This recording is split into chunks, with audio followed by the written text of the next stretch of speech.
He's the top student in school, the brilliant one, while the popular kids are busy chasing after every girl in sight. Jay keeps his nose in his books, but even for a guy who only focuses on studying, there are girls who can't help but notice him. This one girl can't take her eyes off the student council president. But one day, the guy who never does anything but study and never gets into a fight shows up at school looking beat up. Everyone was stunned. Nobody could figure out what on earth happened to him. Jay is the kind of student destined to rank first in the nation. He follows every rule to the letter. But then everything shifted when the teacher introduced a new transfer student who just arrived from the United States. Since she's the principal's granddaughter, everyone is expected to be on their best behavior around her. The moment that blonde girl spotted Jay in class, she couldn't help herself and hugged him right in front of everyone. The whole room went into shock, especially the girl who had been secretly crushing on Jay all this time. Get a load of this. Even the principal was watching his granddaughter's first day of school from the window upstairs. The protagonist had absolutely no clue what was going on. He'd never even seen this girl before in his life. But the girl, Shelley, just glanced at the guy beside him and dropped the bomb. "You plain-looking kid, I want your seat." Naturally, the guy didn't dare refuse such a polite request. Before long, students who weren't even friends with Jay were crowding around him, grilling him about since when he started dating a perfect 10. The only one feeling down in the dumps was that girl. But to get why, we've got to rewind a few days. Back. This guy is Jay, and even though he lives right near the school, he's obsessed with cycling. The reason's simple.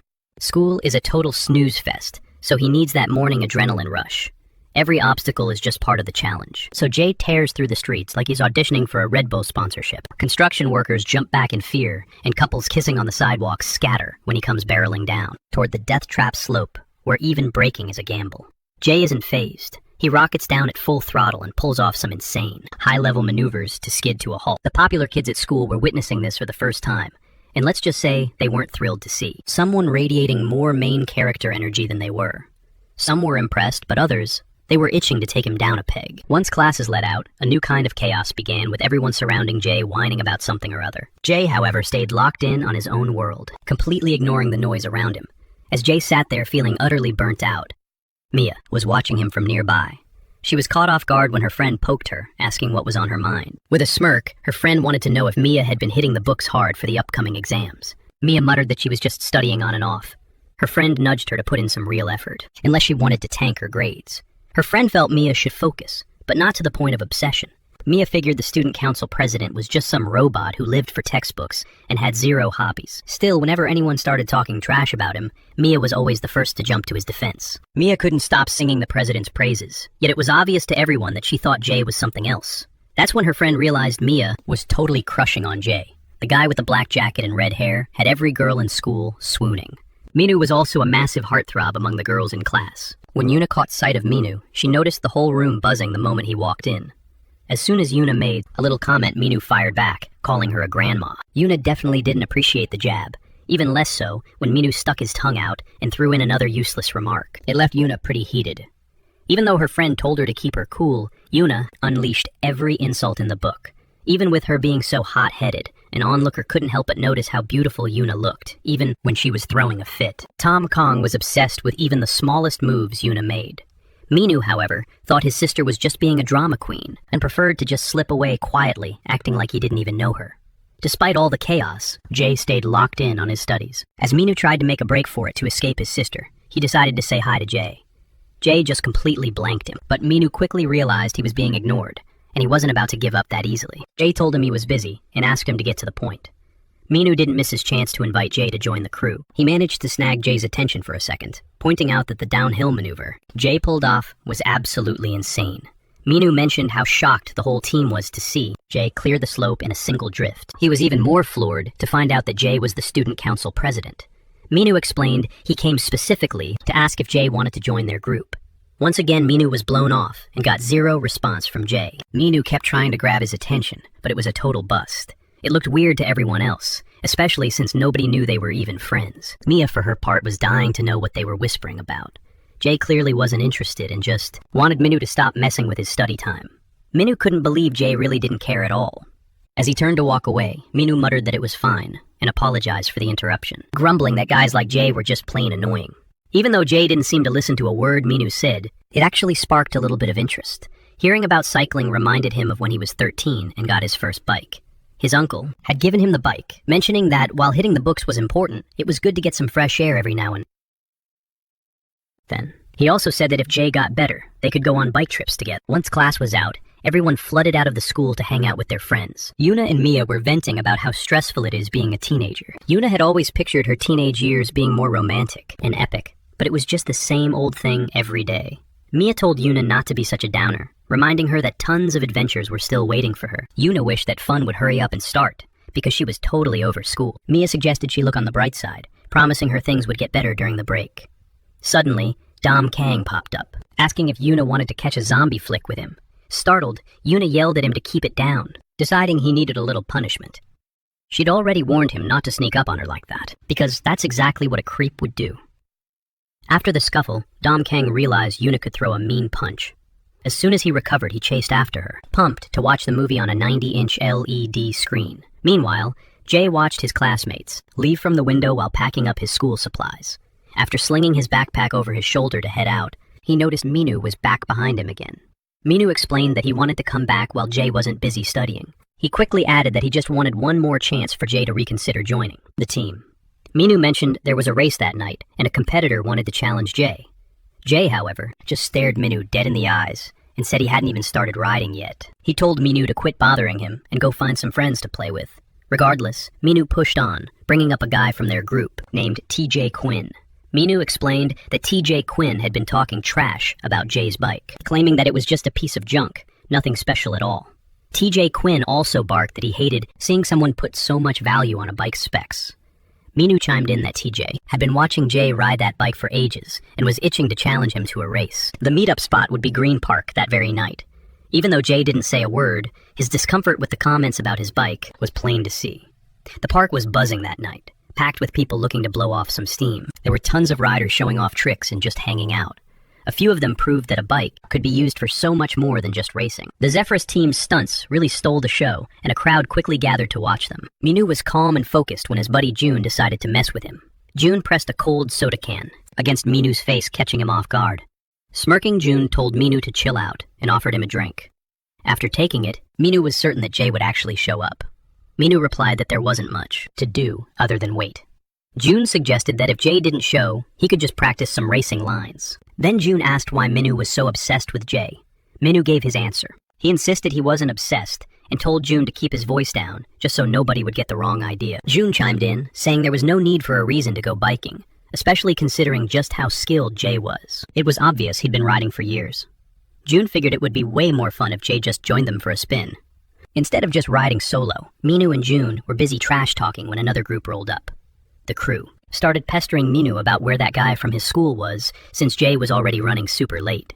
Minu just told them to hold their horses for a bit longer. One of the guys started running his mouth, hinting that Jay was dodging the challenge. But Minu, totally confident in Jay, fired back, telling them there was no point in being so cocky, since Jay would show up any second. Minu suggested that in the meantime, he could just do a warm-up lap. The group totally underestimated Minu, ignoring the fact that his leg was still healing from the heat of the moment. Finally, Jay showed up, and the whole crowd started whispering about his legendary reputation. Seeing Jay arrive, Minu sighed, thinking it was a bummer, because he'd been really looking forward to racing TJ on his carbon fiber bike. But hey, maybe there'd be another chance next time. TJ walked right up and asked if Jay was really the guy he'd challenged. As he got closer, TJ reached out to shake hands, smugly saying he'd honestly thought Jay would be a no-show. Jay, true to form, just totally ignored the gesture. TJ started wondering if Jay had some kind of attitude problem. As Jay stepped up, Minu mentioned how he'd been sweating bullets, thinking Jay wasn't going to make it. Jay just cut to the chase and told them to get on with the main event. Since he was in a rush, he told them June would handle the logistics. June, waving from a distance to avoid being snubbed, introduced himself as being from Sunny High School. He said his name was June Lee, and that he was a junior, which actually surprised Minu. He didn't know June could be so formal. Another kid, Jack Joe, chimed in that he was a sophomore. Then he broke down the ground rules for the race. It was simple and individual sprint. The first one to make it back to the start line wins, adding that Jay probably knew the route by heart anyway. Still, he promised to station people at every turn to keep things safe and keep everyone on the right track. Minu pointed out that his opponent was the cocky guy. Jay replied coldly, telling Minu to quit bothering him about joining the team after the race was over. June tossed a helmet to Jay, stressing the importance of staying safe. While checking out the bike, Minu noticed that Jay had stripped off the brakes, probably just to shave off some extra weight. Once everyone was set, TJ tried to get under Jay's skin, daring him to try and keep up with his pace. Minu told TJ to zip it with the bragging and just focus on the race. Pissed off, TJ snapped back, asking why Minu always loved to show off. Someone announced to the group that the race was going to be filmed. The setup was pretty basic. Once the signal dropped, the pedals would start turning. Holding the gear with his fingers, the announcer told everyone to lock in. Then he let go, and it slowly hit the ground. The second it touched the pavement, everyone scrambled to kick off the race. Jay immediately took the lead, his lightweight bike giving him an insane edge. June knew the real battle would start once Jay decided to really hammer the pedals and pick up the speed. June had to hustle to keep up and catch all the action on camera. TJ kept running his mouth, mocking Jay and calling his bike a total piece of junk. Glancing back, TJ told Jay to get used to the view, or just try to pass him. It looked like TJ's taunts only motivated Jay to push his bike even harder. When TJ looked back again, he realized Jay was closing in fast, and this wasn't going to be the walk in the park he expected. Jay was reeling him in, forcing TJ to crank his speed up to the max. Just then they hit a sharp turn. TJ swiped at some traffic cones to make the path tougher for his rival. For Jay, though, those cones were nothing. He was used to dodging obstacles every single day. June caught TJ's dirty move and couldn't believe what a snake he was being. Sure enough, the cone knocked Jay off his rhythm. While filming and watching it all go down, June screamed at Jay to look out because a car was barreling right into their path, and a collision looked unavoidable. Jay thought fast. He used the car like a ramp, launching himself forward with extra momentum. He pulled off an insane maneuver. That process totally infuriated him, as it wasn't part of his plan. June, who was filming the whole scene, was stunned and knew the footage would turn out incredible. After recovering from that little scare, I kept pedaling and picked up speed. After the adrenaline rush, June felt relieved that he didn't just witness a disaster. He also shouted at TJ to cut out his reckless behavior. At one point, TJ offered a sarcastic apology, claiming his foot just slipped. However, Jay was way bolder than TJ had expected. While filming, June kept his eyes glued to TJ's every move, wary of what he might try to pull. On the flip side, June was in awe of Jay's skills, thinking that 360-degree spin and his reaction time were absolutely phenomenal. June wished his classmates could see this live. The race pressed on with Jay closing in on TJ fast. In a heartbeat, they were riding neck and neck. Jay just wanted to end this ridiculous race. I figured I was just talking to throw him off his game. Approaching a sharp curve, a new challenge. TJ was already hatching a plan. He thought he could pull something off in this tight turn because he'd spotted a critical opening. Instead of slowing down, TJ looked like he was pushing even harder. Jay, though, had a totally different approach to cycling. He took the turn with mind-blowing control. Now TJ had a front row seat to Jay's showmanship and maneuvers. He even got the chance to watch a perfectly executed drift right in front of him. As soon as they cleared the curve, Jay had a massive lead. TJ's face showed his growing frustration, unlike Jay, who was just flowing with the race, enjoying every bit of the moment. June was even more hyped about Jay, never imagining he would drift to take a corner. June had no clue where Jay learned to ride like that, but Jay was handling that old bike like it was an extension of his own body. For TJ, who was falling behind and fuming that he couldn't close the gap, it seemed impossible for his carbon bike to lose to that piece of junk. As TJ seethed with anger, he looked ahead and saw Jay wave a hand back at him. Looking back at TJ, Jay declared that from now on, that was the view TJ would be stuck with.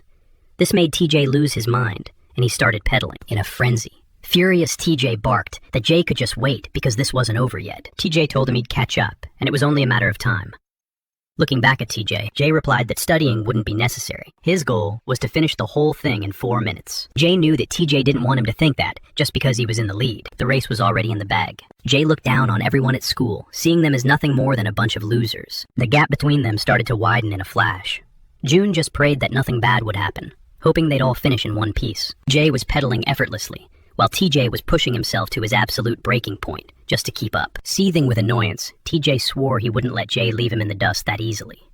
He barked that he'd catch him on the final hill. But for Jay, it was child's play. He'd already pulled off a handful of insane maneuvers. June, trailing behind to capture the footage, screamed at them to slow down because the descent was way too steep. Plus, there was a fence waiting right at the bottom.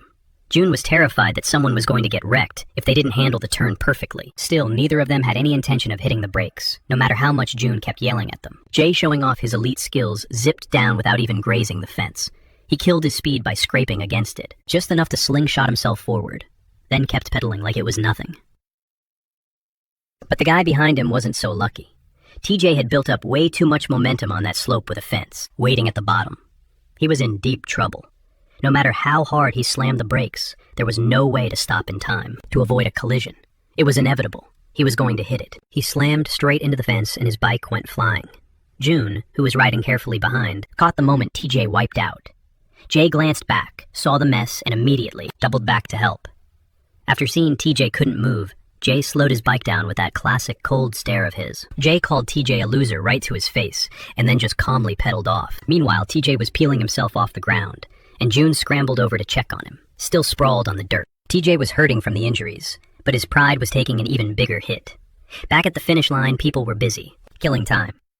Minu was messing around with a bike game when he heard someone say the riders were coming back. He thought the race was surprisingly fast and got hyped, especially since he just smashed his own high score in the game. The crowd started whispering that the guy in the sunny outfit arrived first, which meant TJ had choked. TJ's buddies were floored. They couldn't believe he'd lost, and they started freaking out because the riders still hadn't shown up. Minu figured all the hype surrounding TJ was just hot air.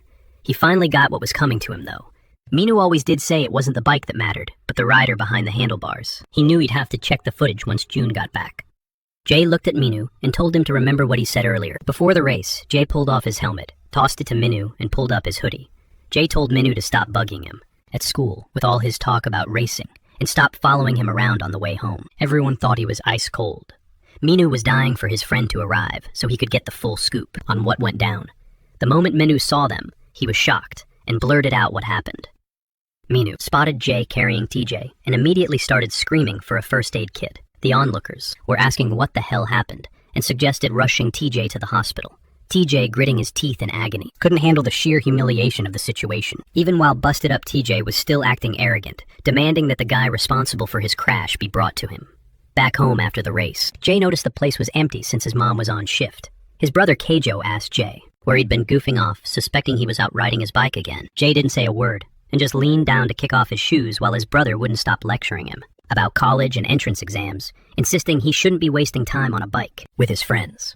Everything changed for Jay the second he heard the TV switch to the kids' block. Jay jumped with excitement as his long-awaited cartoon finally started, completely missing the fact that he slammed his hip into the corner of the table. He was rolling around on the floor in pain, but it slowly faded away once the anime really got going. His grumpy expression melted into pure fascination.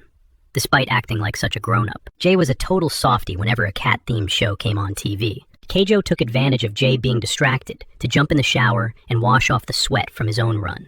Under the shower, Keijo found himself lost in thought, the intense highlights of the race replaying over and over in his mind. A strange, unsettling feeling washed over him. He had never reacted like this before.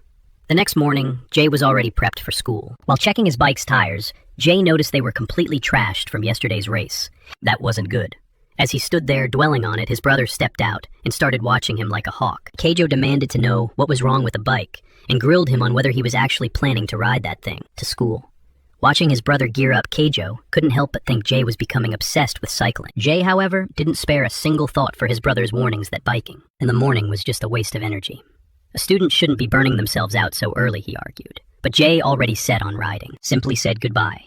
Keijo couldn't wrap his head around what was wrong with his brother, or where he was headed if he kept acting like this. Keijo was standing there dead serious when a spotted cat suddenly darted out, freezing right in front of him in terror. Keijo had chased this same cat plenty of times before, and in that moment he felt that familiar itch to give chase once more. Meanwhile, Mia was rushing to catch her bus. It was packed to the brim that day, and she felt like a sardine in a can. As the bus crawled through the soul-crushing morning gridlock, Jay was effortlessly gliding past in the fresh air. He leaned into the cool breeze hitting his face.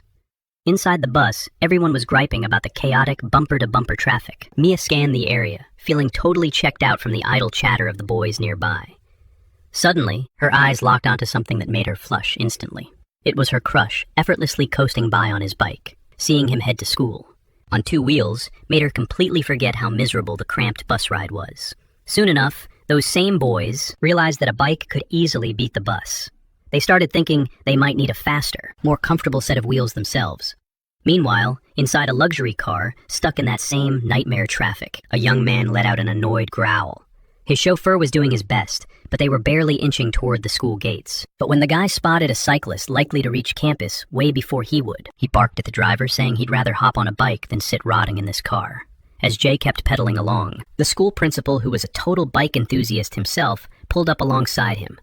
Jay shot a glance to the side and saw the principal, who remarked that cycling was a fantastic way to get some cardio in. Jay wasn't even surprised to see the principal heading to school on a bike himself. The principal, a sturdy, well-built guy, made it his mission to commute that way every single day. He pointed out that you really have to be on high alert while riding, because racers like them aren't exactly welcomed with open arms.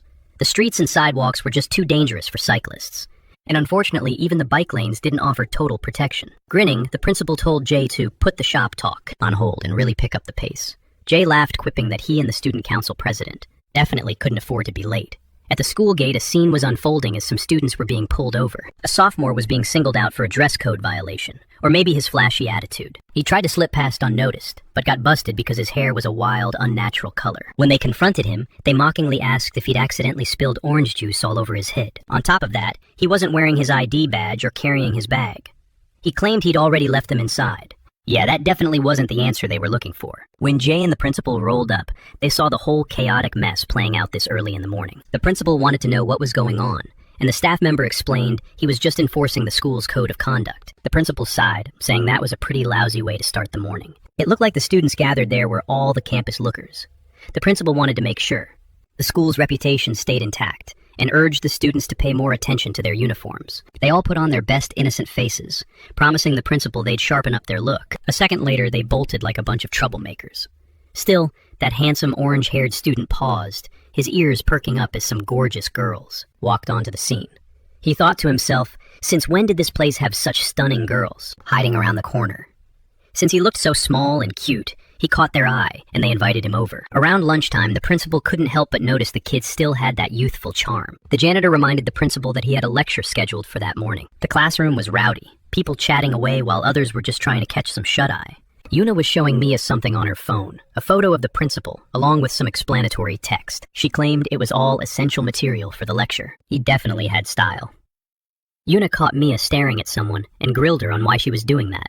Mia just mentioned that Jay had biked to school today. Yuna immediately teased her, saying someone was clearly crushing hard. When Yuna looked over at her own admirer, the guy with the band-aid-shaped mustache, she chucked a book right at his forehead and told him to stop lurking behind her. He figured that was just her way of showing she cared. While all that chaos was going on, Jay was just sitting in the corner, nose buried in a book. Some guys in the back were buzzing about a video they'd seen online of a bike race. Even the ones who weren't into cycling were hooked on that clip. Minu strolled by and mentioned he'd seen the footage that June recorded of the race. The girls hanging out with Minu were dying to know how he knew the student council president. Mia was one brave girl, always keeping tabs on what was happening in class. Meanwhile, a boy who had a thing for Mia was fast asleep. Everyone was pretty bored, except for the guys sleeping and dreaming about getting scolded by Yuna. Every now and then he'd sneak a glance at his crush to see if she'd noticed him, even though he wouldn't look back. Just the thought that he might be looking back made her blush. At one point, he did look, but with a totally blank stare. Maybe he didn't even see her. Maybe he was just zoning out at the clouds. Everyone started heading out. Someone spotted Jay in the distance, getting ready to ride again.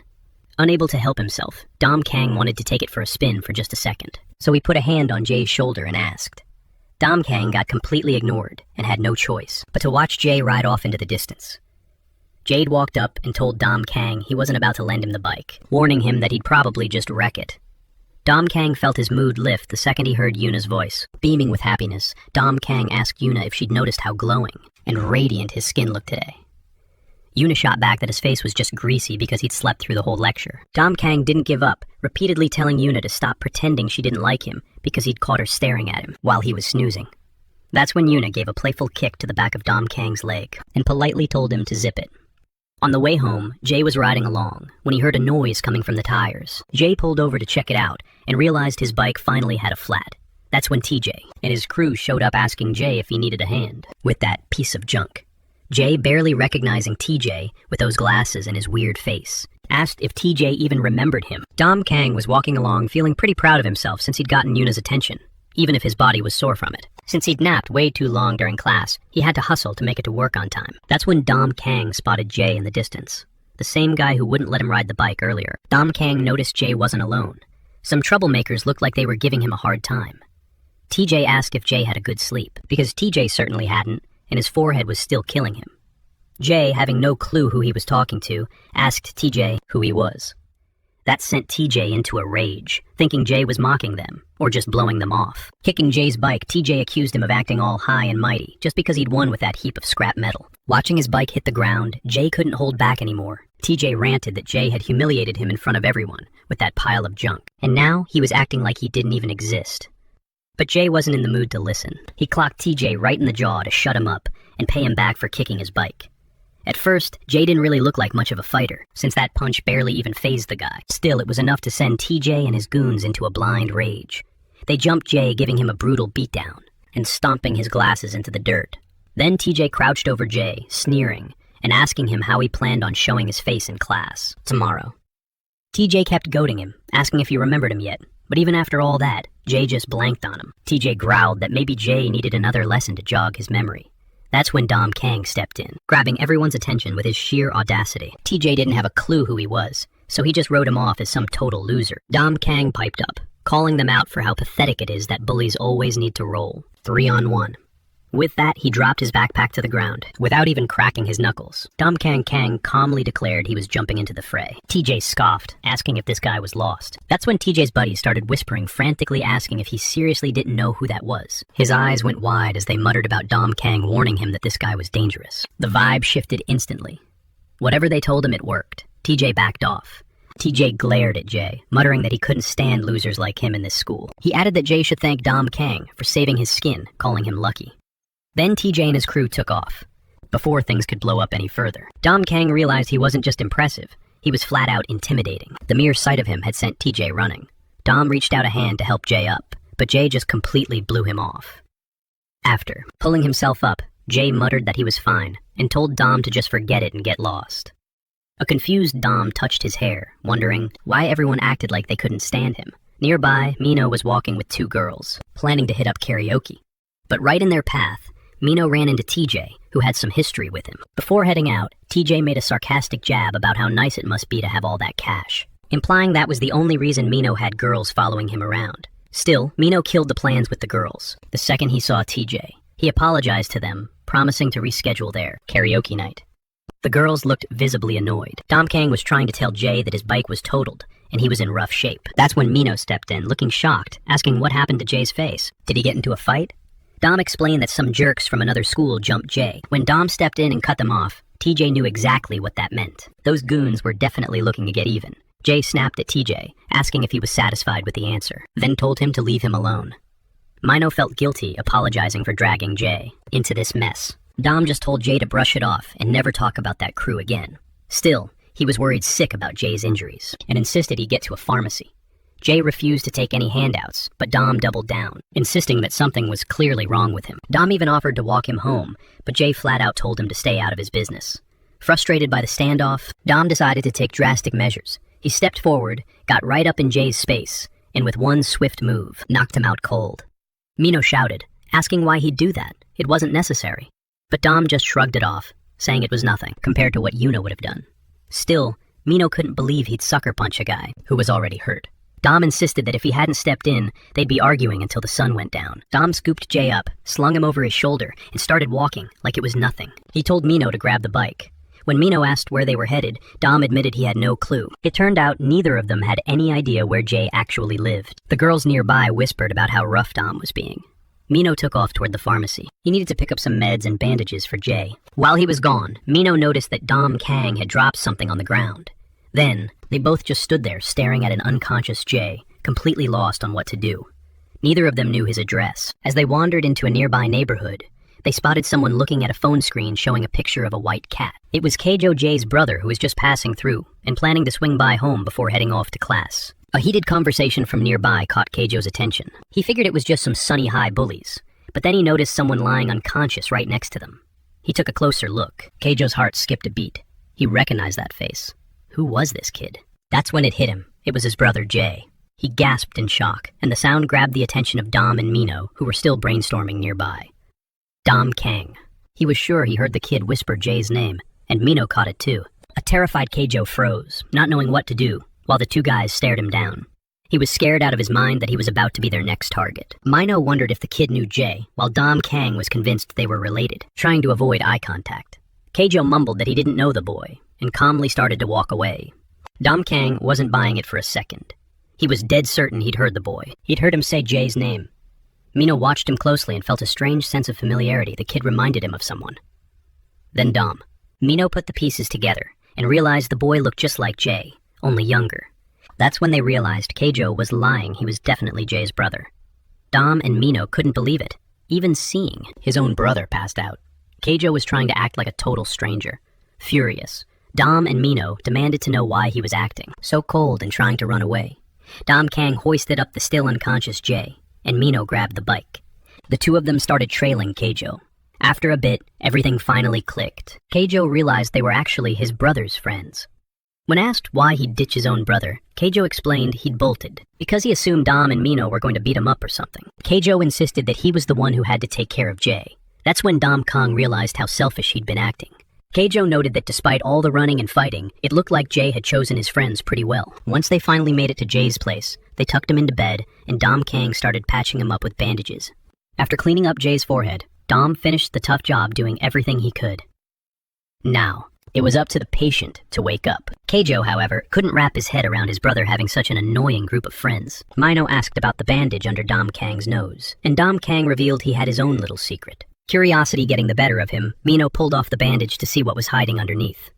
Seeing what was there, Mino joked that if the director saw that, Dom Kang would be in serious trouble. Mino asked Keijo if anyone else was home, his eyes scanning around the room. Mino noticed it was just a typical guy's room. He also saw Keijo checking what looked like security footage. Keijo explained he was just monitoring the place to make sure nothing got stolen. The more Keijo talked, the more. Mino thought he acted just like his own annoying brother. Dom and Mino poked around the room until they stumbled upon a picture frame showing Jay's uncle and a bike from back in the day, from when Jay was just a little kid. Mino leaned in to point out the frame, but Dom Kang thought it was weird how close he was getting to look at the photo. Dom Kang realized the kid in the picture couldn't possibly be Keijo, that annoying kid. Then they noticed the boy in the photo looked so sweet, and they realized it was Jay. Mino pointed out that Jay had been riding that same bike since he was tiny. He wondered why Jay even showed up to the race after dropping hints that he wouldn't. Dom Kong found it strange that Mino was whispering to himself. After watching him for a while, Dom Kong started to notice that the boy in front of him was slowly morphing into Yuna. Dom Kong figured he must be hallucinating because the guy looked exactly like her. Feeling awkward, Dom Kong wondered if he'd been spending too much time alone lately, considering he was just with Minu. And honestly, Dom Kong wasn't close enough with Jay to know that he and Yuna were actually twins. Minu was staring at a family photo, trying to figure out who the mystery boy in the picture was.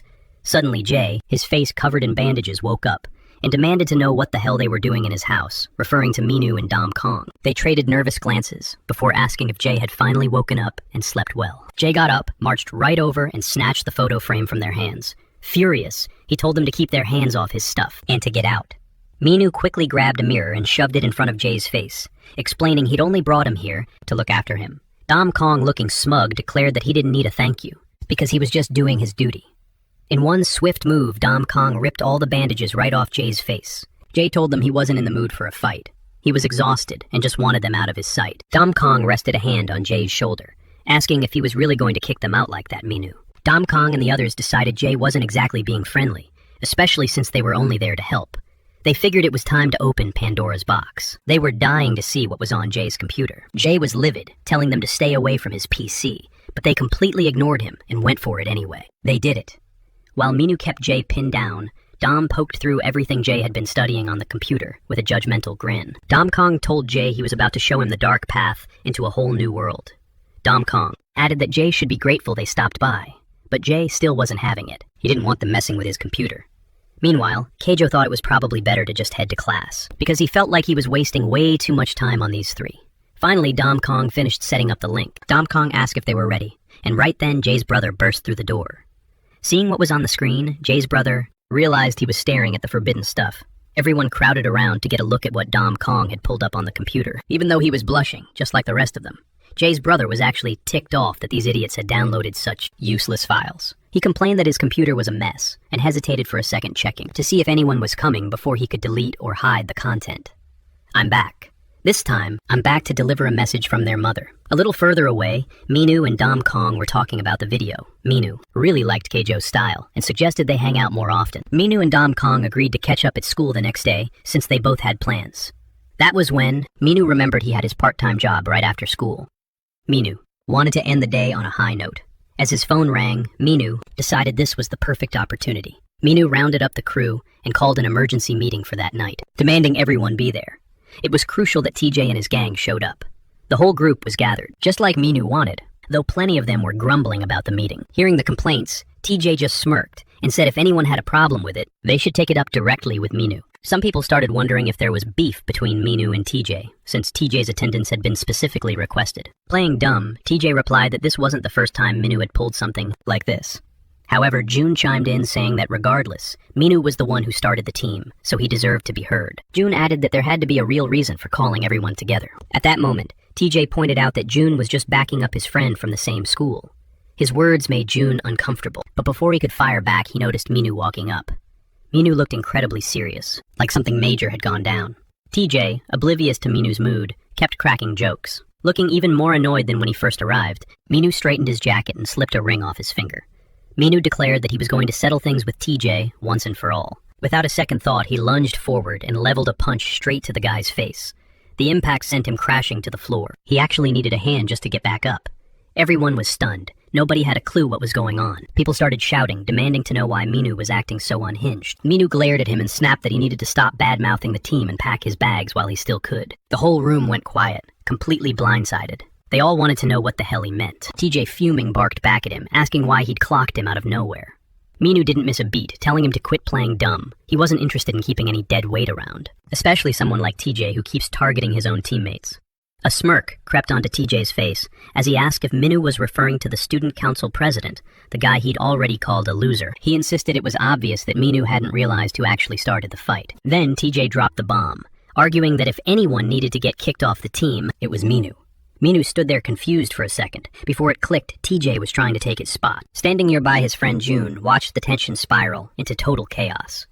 TJ claimed that the rest of the team was actually more fed up with Minu than with him. Minu immediately challenged them all. If they had a problem, stop whispering behind his back and say it to his face, one by one. They voiced their grievances, complaining about being dragged into meetings without any heads up. They pointed out that since TJ wasn't technically part of the crew, he might actually have a point. They added that nobody should be kicked out without checking with everyone else first. Noting that Minu had forced them to gather at a specific time just to expel TJ, TJ turned to Minu, looking satisfied. Highlighting everyone's frustration, he brought up the fact that Minu hadn't been cycling lately because of his injured leg. He mockingly claimed that all Minu had been doing was hanging around with girls. He suggested that Minu should just start his own club at school, since his dad's money would make it easy for him. June stepped in, urging them to stop, because they had crossed the line. Hearing all of this, Minu proposed a race to decide who would stay and who would leave the Zephyrus team. June thought it was a terrible idea. TJ loved the suggestion, wondering how Manu could even ride a bike, especially with an injured leg, but he figured beating him wouldn't be a problem anyway. TJ accepted the challenge and proposed a 3-on-3 race. It was settled.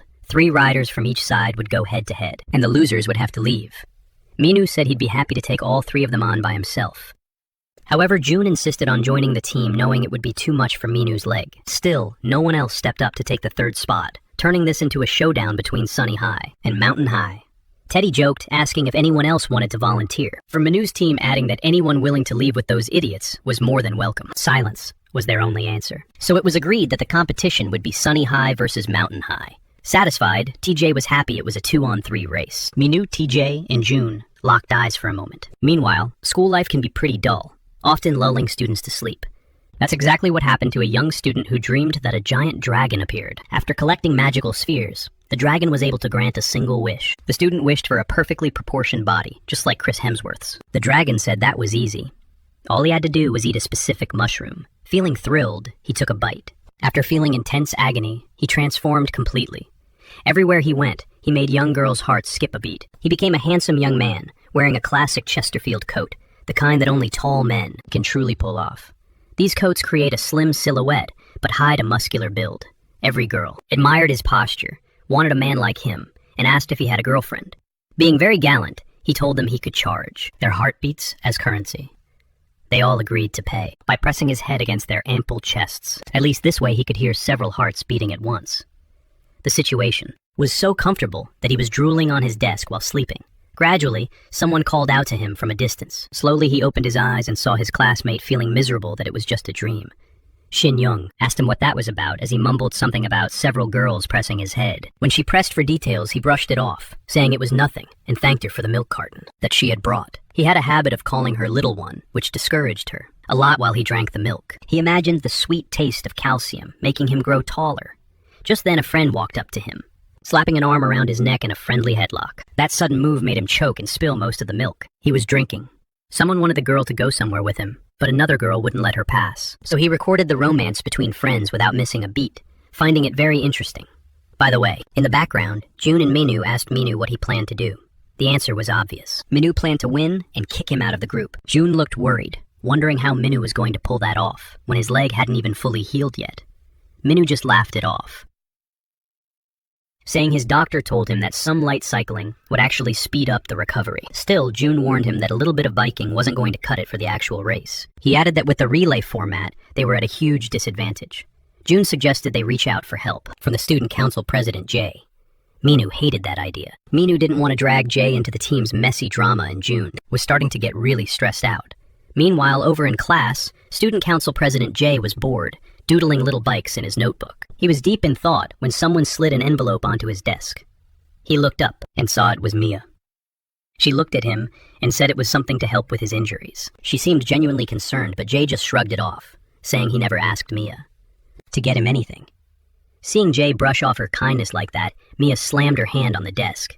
She told him that when a girl tries to show she cares, the least he could do is be decent and say thank you. Mia was honestly upset because her friend had been moping all morning after seeing Jay's beat-up face. Mia was feeling super awkward because of Yuna's comments, and things got a bit weirder when Dongkang showed up giving Jay a friendly slap on the back. Then Dongkang threw an arm around Jay's neck, asking if he was exhausted and if he'd been up late. Yuna looked shocked. She had no idea they even knew each other.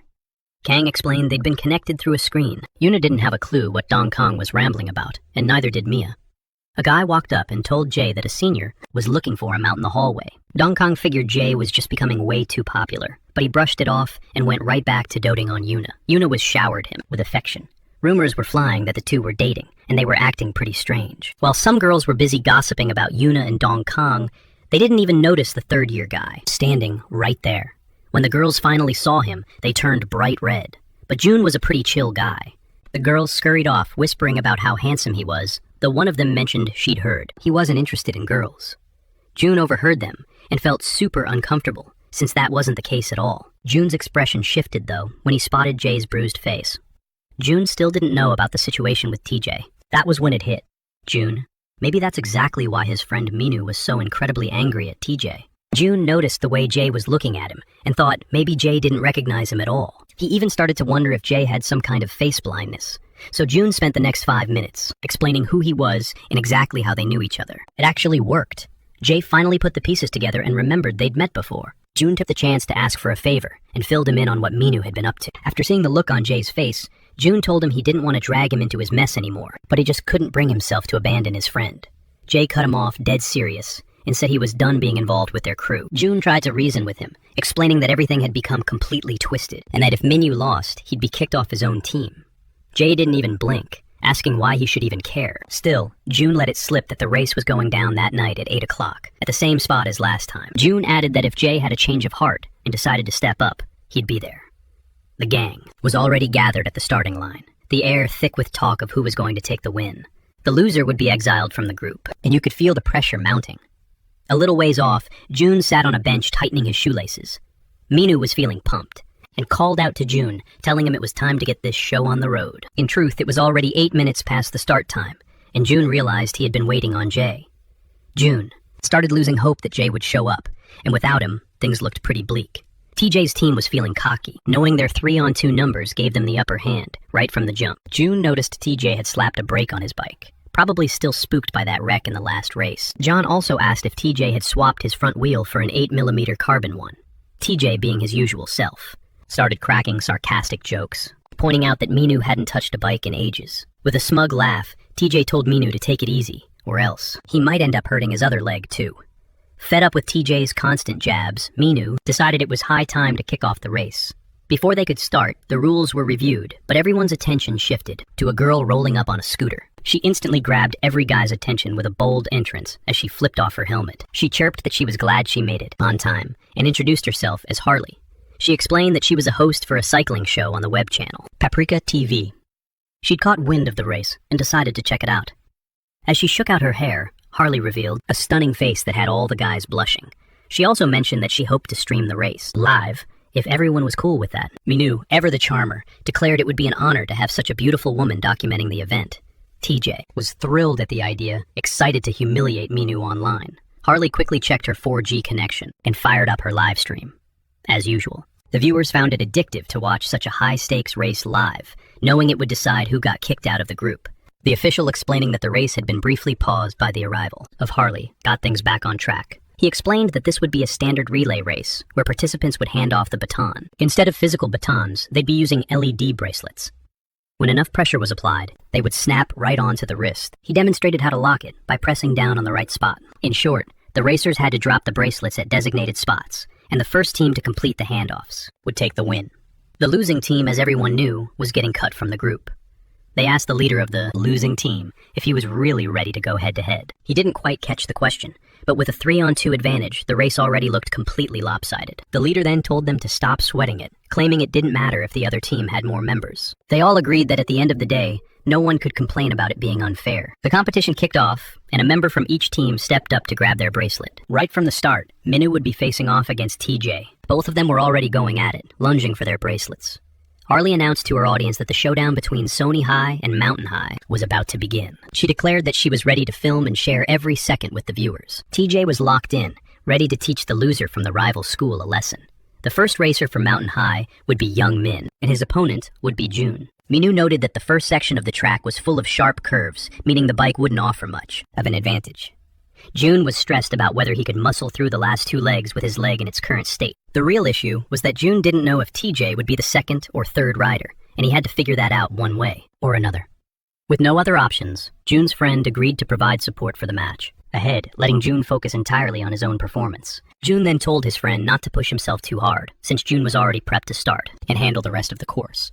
The racers lined up at the starting mark while those sitting out watched the broadcast on their phones. Harley, camera ready, moved into position. It was announced that just like in previous races, the competition would start the moment the equipment hit the ground. The guy with the gear ready, holding it between his fingertips, prepared to let it drop, slowly to the floor. The second the equipment touched the ground, both of them took off like a shot. The race kicked off with pure intensity. June got off to a flying start, while Harley captured every heart-pounding second on his live stream. He was glued right behind him on his bike, a camera strapped to his helmet. It was easy to spot the blue armband, marking the Mountain High team, while the red one belonged to Sunny High. Suddenly, Mountain High surged ahead. The whole race was streaming live, and fans from all over the place were blowing up the chat. Even the crowd waiting at the finish line was watching every move, tracking their sheer effort. With every pedal stroke, June pushed hard, but he just didn't have Minu's raw skill, and he was struggling to keep the pace. The Sunny High rival started taunting him, sneering, "Is that really all you've got?" Even though he could clearly see the sweat and effort June was pouring.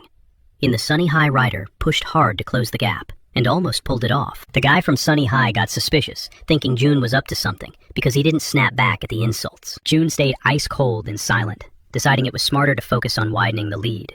The rival started pedaling, harder than ever to hold on to the front spot. The leader was going absolutely all out. Still, the gap between him and the runner-up wouldn't budge, even though he was technically in the lead. The pressure on the leader was becoming suffocating. It looked like the second-place rider could overtake him at any heartbeat. That's when the lead rider realized the guy behind him was using a drafting technique. Even though June looked calm, he had a strategy.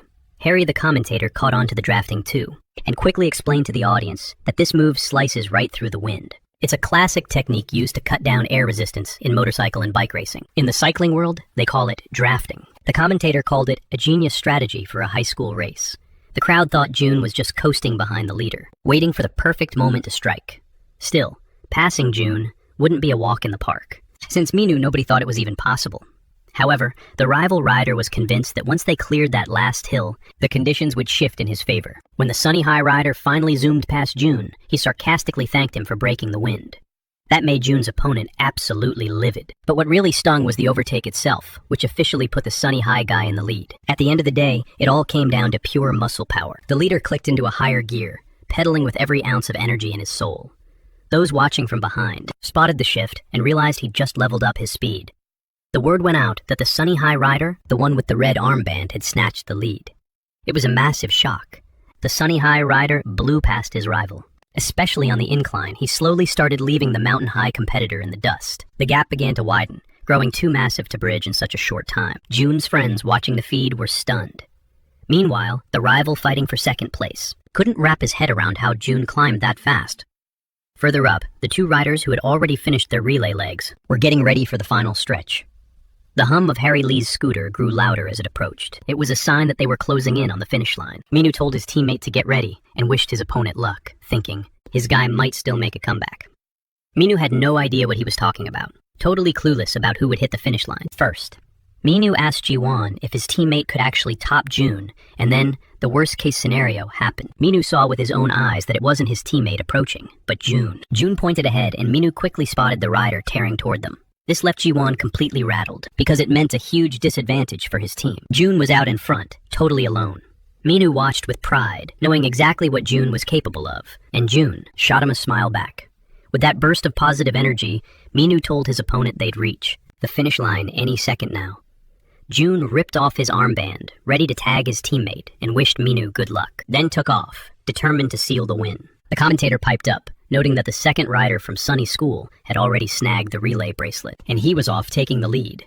Their friends watching the live stream figured if Minu could just keep his pace, he was going to take the win.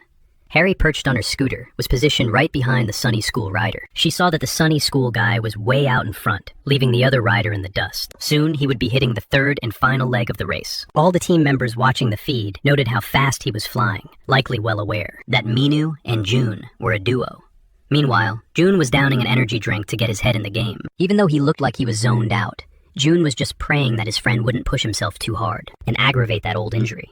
That worry kept gnawing at him, pulling up memories of the crash that left Minu with a brutal leg injury. June couldn't shake the flashback, right until he looked up and spotted a familiar face standing right in front of him. Out on the track, Minu was giving it everything he had, terrified that if he failed, June would get kicked off the team too. But midway through, Minu's leg started throbbing, and the pain became absolutely blinding. Back at the exchange point, waiting for the second rider, TJ was chomping at the bit for his turn. TJ lost his cool when some random spectator watching the race mentioned that he might be the one, getting kicked off the squad. The rival school was already in the lead, and TJ was boiling with rage, seeing how smug the competition looked. TJ assumed his teammate was closing in to hand off the bracelet, or at least that's what he wanted to believe. But then he caught a flash of red, and his heart sank. It wasn't his teammate. It was the rival rider, and the gap was already too wide to close. Everyone watching could see the speed was insane.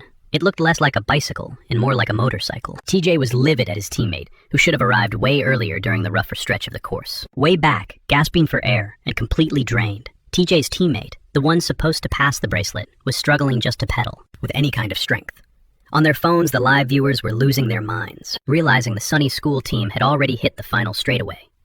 Meanwhile, the Mountain School team was still lagging behind with their second rider. Back home, drying off after a shower to keep up with the updates, the commentator noticed the gap between the teams was just blowing wide open. That brought a smile to Minu's old friend, who apparently still held a soft spot for their old bond. Out on the track, Minu was pedaling desperately, ignoring the searing fire in his leg. Suddenly, as he started picking up speed, Minu caught sight of a cat in the middle of the road, messing around with a ball. It was way too late to stop. As Minu tried to slam on the brakes to avoid the cat, he put too much strain on his injured leg, worsening the tear in his leg support.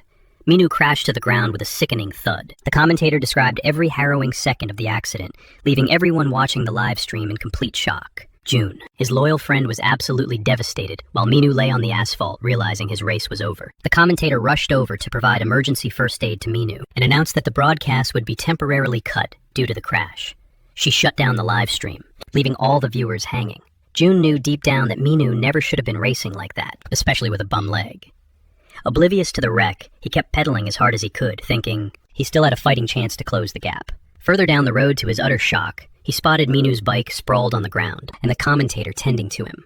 This was a glorious moment for TJ, who couldn't help but smirk, even though he knew this outcome was inevitable from the start. Racing on a busted leg was a massive gamble, though he had assumed his luck was unmatched. Minu, still pinned to the ground, struggled to make out who was hovering over him. Slowly, his blurry vision cleared. Harry leaned in and asked if Minu could get back on his feet. Rolling onto his side, Minu noticed someone else who asked what he was doing down there. Minu told him there was no need to stare, and that he could just send the message. Jay reached down and snatched the wristband right off Minu's arm. Both Minu and the commentator were totally confused. However, without missing a beat, Jay strapped the wristband onto his own arm. He remembered he had already left some food for his little brother, along with a note saying he was just heading out to fix his bike, and that he'd be back soon. Yet his little brother seemed to see right through whatever game Jay was playing. June quickly laid out the rules, and the course to Jay. But Minu kept insisting that Jay didn't need to do this. Jay gave him a serious look, and told him not to get the wrong idea.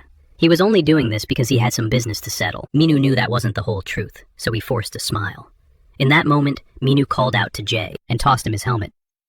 Minu told Jay to go and teach those losers a lesson. Jay stared at the helmet, questioning if he really needed to wear it since it was soaked in sweat and smelled awful. Minu, picking up on Jay's disgust, griped that his own helmet smelled just fine, while Jay's was totally unbearable. June, realizing that Minu and Jay were well enough to bicker, decided to stay put as she prepared to resume the race. As she reached for her scooter, she caught a glimpse of the bike she'd recognized earlier. Meanwhile, further ahead, TJ was practically singing as he neared the finish. "I can crush all this struggle," he thought. "The race is way too easy." It felt great. TJ stopped being annoyed by Minu and actually felt a little pity for him. He shouldn't have tried to race, while injured anyway. TJ found it pretty pathetic that he'd have to finish the race alone. Back on the ground, Minu, feeling strangely upbeat, thought TJ was about to panic because a monster was closing in fast. And TJ realized it immediately. He couldn't believe that another rider had caught up to him. The speed was absolutely freakish. Looking closer, he realized it was Jay. TJ's eyes went wide in disbelief. He had no idea what Jay was doing out here. That's when it hit him the race wouldn't be the cakewalk he had imagined. TJ started pedaling like a madman, knowing that if he didn't, the other school would take the win. He realized the guy chasing him, with such raw skill, was a beast. He felt like he was being hunted by a rabid dog. There wasn't much distance left. TJ figured he'd come way too far to just lose like this. He convinced himself he wouldn't get past on the descent. Pushing forward, TJ decided that to lock in the win, he just had to outpace Jay on the downhill. Feeling the relentless pressure from Jay, a sweat-drenched TJ stuck to his plan exactly as he had mapped it out the moment he hit the downhill section. However, TJ knew it wouldn't be that simple. As TJ began to bomb down the hill at breakneck speed, flashbacks of the previous accident flooded his mind. The terror of another collision overwhelmed TJ, forcing him to slam on the brakes and forfeit the little lead he had left. Meanwhile, Jay was an absolute animal on the descent. For him, brakes just didn't exist. Well, literally, since Jay's bike didn't even have them. But they couldn't care less. Jay just pulled off a sick maneuver on the descent, executing a 180-degree drift. Moves like that were just another Tuesday for Jay. And just like that, once the trick was done, Jay kept pushing forward, leaving TJ in the dust. TJ, seething with frustration, knew that one slip-up would cost him the race and get him kicked off the team. The leader Jay let out a long sigh and came to a dead stop. TJ noticed Jay stopping up ahead and felt his gaze locking onto him. TJ demanded to know what Jay's deal was, shouting at him to get out of the way. Jay stood there, staring down TJ, who had no choice but to slam on the brakes. TJ prayed he'd stop in time to avoid slamming right into Jay, but that wasn't in the cards. Jay, meanwhile, didn't show a hint of emotion. TJ skidded to a halt just inches away from a total wipeout, boiling over.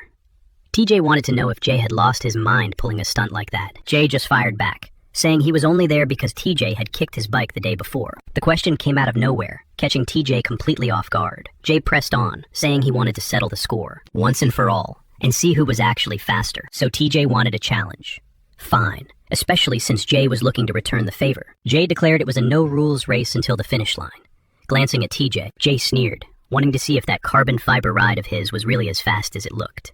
TJ thought it was a joke. There was no way that piece of junk could ever outperform his high-end bike. Jay looked back, remarking that when all is said and done, TJ shouldn't blame the bike. He should blame himself.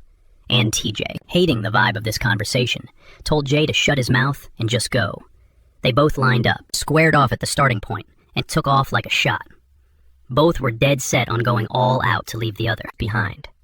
At first, TJ's carbon bike held the lead just by a hair. TJ smirked, watching his opponent lag, but it looked like Jay was only just warming up. The real race was about to kick off. Jay poured so much power into his pedals that he surged forward with insane momentum, blowing right past TJ. TJ couldn't believe he was losing to this guy who came out of nowhere to snatch his victory away. Meanwhile, the team members spotted Minu and his friend June making their way back. They were worried about Minu, wondering if he was really in as bad shape as it looked. Minu admitted he felt like garbage for blowing the race, confessing that his leg hadn't fully healed yet. June reminded Minu that he'd warned him about doing something so reckless, because putting that much stress on his leg was just irresponsible. Shoulders slumped, Minu acknowledged that racing on an injured leg was a huge mistake. Harley pointed out that Minu was lucky he didn't end up worse off after crashing at such a high speed. The other two on TJ's team were ready to celebrate, thinking they'd already won. But then they squinted and noticed someone approaching, next to Jay, waving a red flag. They were confused. Who could that be? Their team only had 2 members, and they didn't know anyone else from the Sunny School team. Jay had taken the lead, and there was nothing TJ could do about it. For TJ, this was it. It was all over. He just couldn't wrap his head around why his expensive bike couldn't keep up with his opponent's supposed piece of trash. As they crossed the finish line, everyone was stunned, but they quickly recognized the rider with the red flag. It was the Sunny School Student Council president, the same guy who had raced against TJ before. He was known for being cold and aloof, and immediately protests erupted with people shouting that the race was unfair. The match had been 2 against 3, and as Jay rolled across the finish line, his face remained completely expressionless. Meanwhile, TJ was visibly crushed. After losing to the same rival yet again, he yanked off his helmet and muttered that clearly the trash wasn't his bike. TJ was fuming, taking that comment as a direct insult that he was the garbage. Just as TJ looked ready to start a brawl, people reminded him that the guy wasn't even on their team. No one could wrap their heads around why this outsider had joined the Sunny School squad just for this race. It made 0 sense for someone from outside the team to interfere, but Minho clarified that he'd agreed from the start. Even before the race began, they knew it would be a 3 versus 2 setup regardless of the outcome. Minho added that the moment he fell off his bike, it was already over for them. And with a smile, he told TJ there was no need to keep running his mouth. Minho simply ripped the team emblem off his jacket and tossed it to the ground. Everyone watched in silence. Some felt a pang of sadness, while others thought he'd gone too far. Before walking away, Minho glanced back and commented that he hoped they were happy now. He told them to take care of the team, casting one last, sad look at a few members, knowing there was nothing more he could do. June placed a hand on Minho's shoulder, and together, they left. Minho felt terrible about the loss, and as a result, June had to walk away from the team with him, though June didn't seem to mind. They could just start fresh and build a new team. But shortly after, Jay tossed a helmet toward Minho. Catching it, Minho thanked Jay for his support during the race, but Jay didn't say a word. He just ignored Minho, turned away, and pedaled off, making Minho realize that Jay hadn't changed a bit. Holly noticed something peculiar about Jay. He was riding a bike inherited from someone she knew very well. Minho started to walk, even though his leg was still throbbing with pain, and June offered to take him home, but Minho insisted. He didn't want to be coddled like a kid claiming his place was just nearby, despite the victory. In the race, TJ wasn't celebrating. This was the second time he'd tasted the sting of defeat. His friends asked if he was coming with them, but TJ was lost in his own dark thoughts. He was obsessing over the humiliation and what everyone would say about him losing when someone approached and commented on the look of bitterness on his face. TJ, ready to snap, looked up to fight, but held back when he saw who it was. Vinny Hong asked if TJ was the idiot who'd been trying to challenge him, and seeing Vinny made TJ feel a sudden sense of relief. It had been a long time since he'd seen his friend. TJ smiled and asked what Vinny was doing there, and Vinny replied, with a joke asking if he wasn't allowed to show his face, and TJ quickly backtracked. He didn't mean it like that, and Vinny explained he'd been watching the race, and noted that Minho's legs seemed to be healing up fine. However, TJ's friends chimed in, saying Minho was nothing but a loser now, explaining to Vinny that they had won the race, and as promised, Minho had been kicked off the team. Vinny quipped that once the cat's away, the mice will play, eyeing the 3 guys who'd faced off against Minho's team. They looked like small fry. Vinny mentioned that Minho's team had been dissolved, and there was nothing left to do all the while. TJ was still fuming that Minho wasn't on his team anymore. Vinny seemed genuinely curious about Minho's next move, remarking that Minho looked solid during the race, though Vinny warned him to take it easy on that leg. Then Vinny dropped the bomb that he was quitting his own team, leaving TJ completely confused. A few petals later, Minho and June reached the front of Minho's house. Minho was still crushed by the loss, and losing his spot, feeling completely betrayed by his own team, thinking, if only I hadn't hurt my leg. At that exact moment, Minho's parents pulled up, and Minho's gaze locked with his father's. Minho greeted him, but his father immediately barked at him, demanding to know what on earth he was doing out here. Minyu's father demanded answers, wanting to know exactly what had been going on instead of studying. Trying to smooth things over, Minyu's stepmother brushed it off as just a typical rebellious teenage phase. But then she spotted a nasty cut on Minyu's face and gently reached out to ask how he'd gotten hurt. She leaned in closer to check the wound, innocently wondering if he'd just taken a spill off his bike. Minyu snapped, telling her to get her hands off him, leaving her completely stunned. She never expected such a rude outburst, especially right in front of his father, who immediately moved to discipline him. His father lashed out, striking him, and repeatedly calling him a good-for-nothing punk. He lectured Minyu about showing respect as the eldest son, but Minyu couldn't have cared less. Furious, Minyu accused his stepmother of only being after his father's money, and taking advantage of his mother being gone. His father fired back, accusing Minyu of wasting his hard-earned cash, even bringing up the bike he'd bought him. Screaming in rage, his father demanded he hand over his wallet and every single credit card, a move made out of pure defiance. Minyu slammed the wallet onto the floor, declaring he didn't want a dime of his father's money. The father, pushed to his breaking point, kicked him out of the house for good. Meanwhile, Minyu's twin sister was watching it all unfold from the window, her heart breaking at the sight of the bitter fight. She pulled back, whispering to herself that it was all her fault, while somewhere else in a quiet corner, Minyu sat on a bench by a vending machine, with his bike deep in thought. He had zero cash and nowhere to go. It had been an absolute nightmare of a day, cut from his team, and now kicked out of his own home. To make matters worse, he watched the happy family walk by, twisting the knife in his chest. Seeing those kids laughing reminded him of the days when he was still close to his mom and sisters. The beautiful memory of his mother was the only thing giving him comfort during these dark times, as he and his twin sister had once been so incredibly close. He still remembered the solemn promise he'd made back then that he would always take care of his mom and his sisters. Minyu used to be such a kind, cheerful kid, living in a home overflowing with genuine love. But now all he could do was sit on that bench next to his bike and sob, tears streaming down his face. He felt lost in the chaos, until he heard someone nearby grabbing an energy drink. It was a guy at the vending machine, and when Minyu glanced over, he caught him staring right at him. The guy asked sarcastically if Minyu was crying like a baby after taking a loss. Minyu snapped back that he definitely wasn't crying. The guy just gave him a skeptical look, clearly not buying it for a second. He turned his back to walk away, but Minyu was desperate. He had to ask for a favor. When he finally got the guy's attention, the guy asked what he wanted. Desperate and feeling like he had no other options, Minyu asked if he could crash at his place for the night. The guy just walked off without saying a word. Minyu didn't give up calling out that it would only be for one night, explaining that he had no money and had just been tossed out of his house. The guy just shrugged and said it wasn't his problem. Minyu thought he was a heartless jerk, but he kept pushing anyway. He promised it would only be that one time, but Jay just shook his head and said he had to get back to studying. He suggested Minyu ask someone else for help, but Minyu countered that he didn't have anyone left. Jay made it crystal clear that he wasn't the guy to help him out. That was the moment it hit Minyu. They were just classmates and nothing more. Facing this harsh reality, Minyu finally understood that he was truly on his own. He had no team, no home, and he realized the few people who ever bothered with him only cared about his family's social status and bank account. Nobody around him actually gave a damn about him as a person. They were only interested in his father's wealth hanging around because they knew he was the son of a high-profile businessman. To keep things simple, Minyu had been wearing a mask every time he dealt with anyone too. His father was always surrounded by lies and fake people. That was the world Minyu had grown up in. Because of that, Minyu started hiding his true self, putting on countless masks to blend in. But since he was a kid, he realized that whenever he finally took those masks off, he was left completely alone. Minyu discovered a way to escape his loneliness. He got a bike. It became his sanctuary, and he developed a real passion for cycling. Eventually, he formed his own cycling crew. At first, the group was just a bunch of people who loved to ride. They called themselves the Zephyrus team. Unfortunately, Minyu lost his crew, and things went from bad to worse when it started pouring rain. Out of the corner of his eye, Minyu spotted a cat also caught in the downpour and shivering from the cold. Looking closer, Minyu realized he'd seen this cat before. He tried to figure out if it was the same one he'd accidentally knocked over once. For a second, Minyu felt a flash of anger toward the animal, but that faded fast when he saw its injured paw. Pity washed over him. Blaming the cat wouldn't fix anything, so he shared some of his food. Minyu noticed the feline was gentle, eating right out of his hand.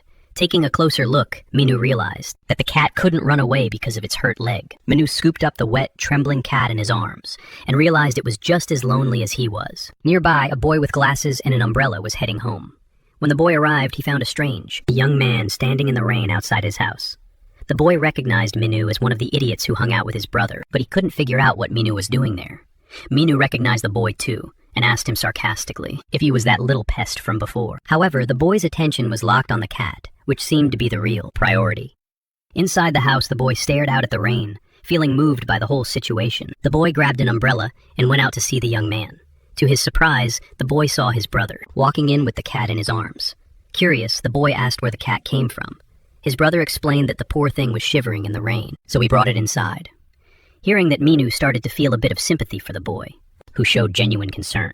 However, the boy made it clear he couldn't leave the cat out in the cold, and that he had brought Minyu in, only because they were together. Minyu realized it was a mistake to expect too much from this annoying kid. Jay, meanwhile, watched his brother as he carefully cleaned the cat and fixed it some food. Then Jay found himself face to face with Minyu, who was now inside his house. Minyu told Jay he would leave as soon as the rain stopped. Then he went quiet. Suddenly, a towel was tossed onto Minu's head. Jay gestured toward the bathroom and told Minyu to take a shower. Though surprised, Minyu seemed to appreciate the gesture, even if he didn't show much reaction. Jay quickly added that this was just for today, and that Minyu shouldn't expect anything more from him. Regardless, Jay's younger brother found it strange to let Minyu sleep in their house even, if Minyu insisted that he wasn't homeless. After his shower, Minyu felt refreshed. There was nothing better than a hot shower and a clean home. Minu announced he was starving and didn't hesitate to open the fridge to look for food. At that moment, Minu heard footsteps and a woman asking if there was a bike outside that she didn't recognize. When she walked into the kitchen, Jay's mother was shocked to see Minu digging through the fridge. Startled, Minu greeted the lady politely. Seeing Minu, the woman realized who he was, the son of one of the city's high-profile figures. She quickly fixed him a meal and told Minu to make himself at home. Minu was thrilled because fried chicken with sauce was his absolute favorite.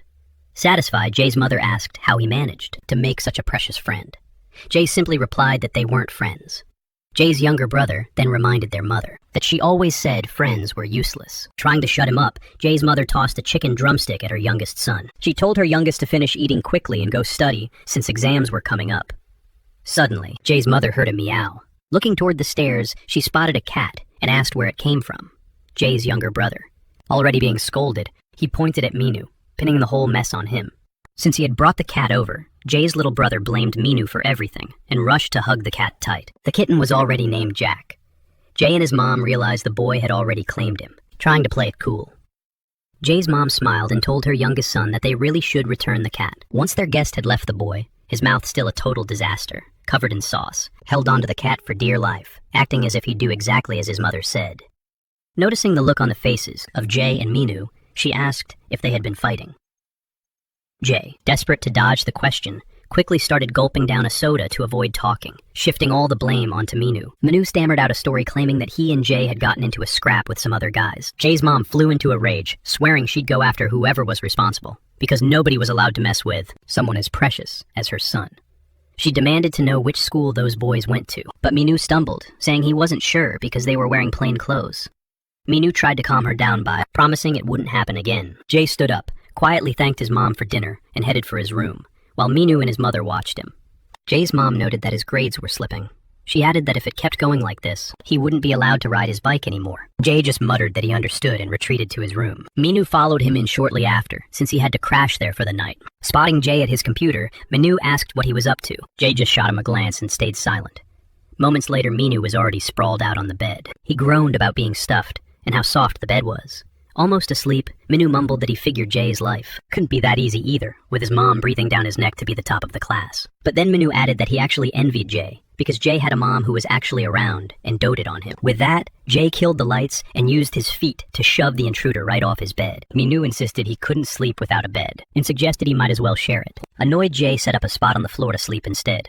Surprisingly, Jay struck up a conversation, asking when Minu started cycling. Minu replied that it was back when he was a kid. He saw a guy riding in the park and thought it looked like a blast. Minu added that the guy must be really good at it by now. That's when Minu got the bright idea that they should form a cycling team together.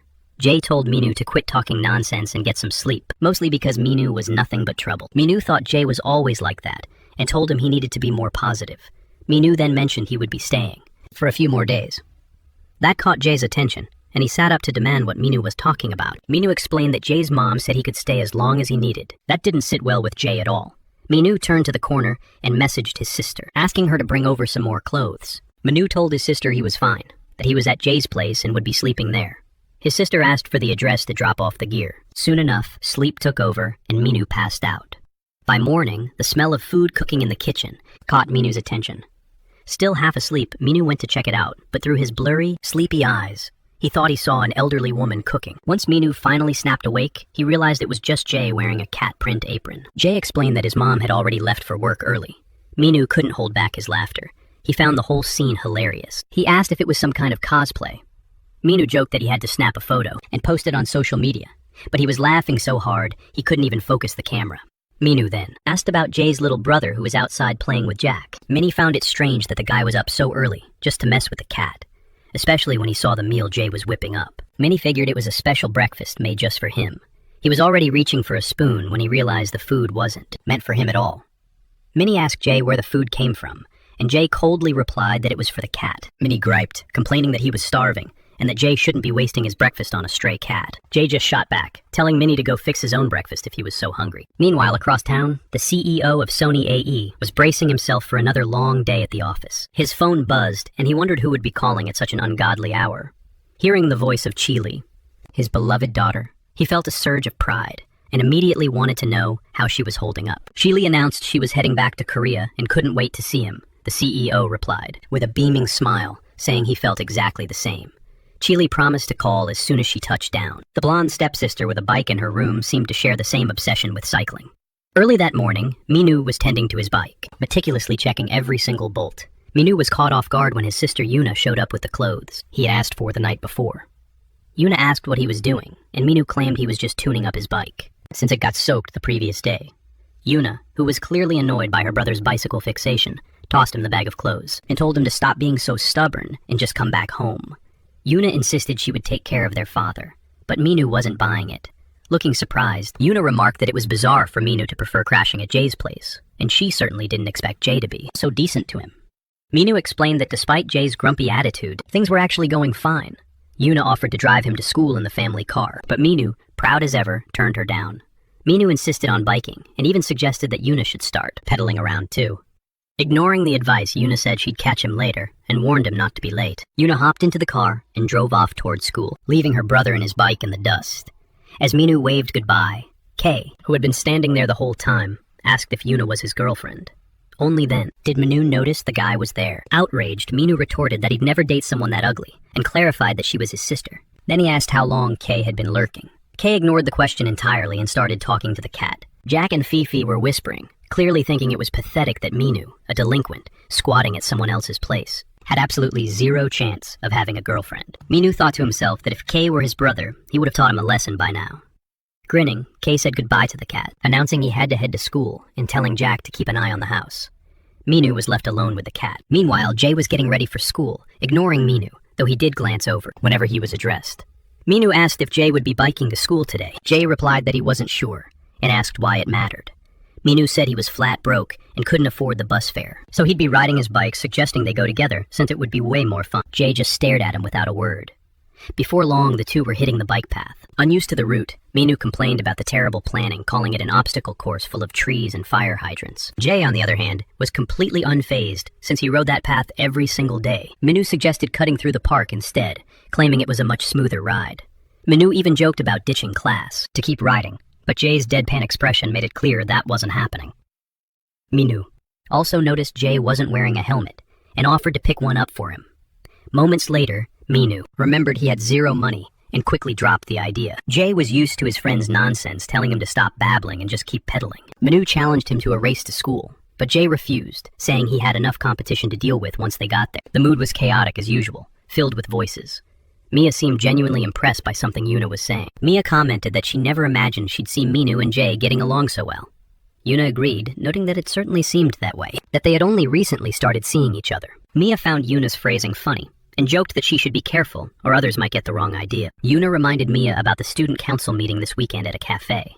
Mia loved the idea, but she wondered if Jay would actually approve of a meeting held off campus. Yuna explained that since most of the department heads are girls, they could easily pressure Jay into agreeing. Satisfied, Mia declared that this was her golden opportunity to score a date with her beloved Jay. Yuna made it clear she was helping Mia out, but she'd have to ensure they ended up alone. By the end of it, flustered Mia insisted she didn't need that much help. Overhearing their chat, Dong Kong chimed in, asking if he could tag along to the meeting. Annoyed, Yuna reminded him that he wasn't even on the council, and asked what he expected to do there. Dong Kong offered to be her assistant, but Yuna just told him to stop being a goof. He persisted, inviting her to go see a zombie movie after the meeting. Mia, watching from a distance, thought the two of them actually looked good together. However, Yuna made it clear she wasn't into that kind of movie. Just then, Mia looked out the window and spotted Jay and Minu arriving on their bikes. She mentioned to Yuna how much she wanted to buy a bike, especially with the beautiful weather lately. Yuna suggested that when Mia finally gets one, she should ask Jay to teach her how to ride. Dong Kong, once again butting in, claimed he would buy a bike too. Yuna simply replied that she couldn't care less. When Minu rolled into school on his bike, he grabbed everyone's attention as per usual. Meanwhile, in a corner, two boys were buried in a magazine filled with pictures of pretty girls. The class president showed up, ruining their fun by insisting on keeping everything tidy. Annoyed, the two boys couldn't do a thing about it. That's when they noticed Minu bringing his bike into the room and parking it in the corner.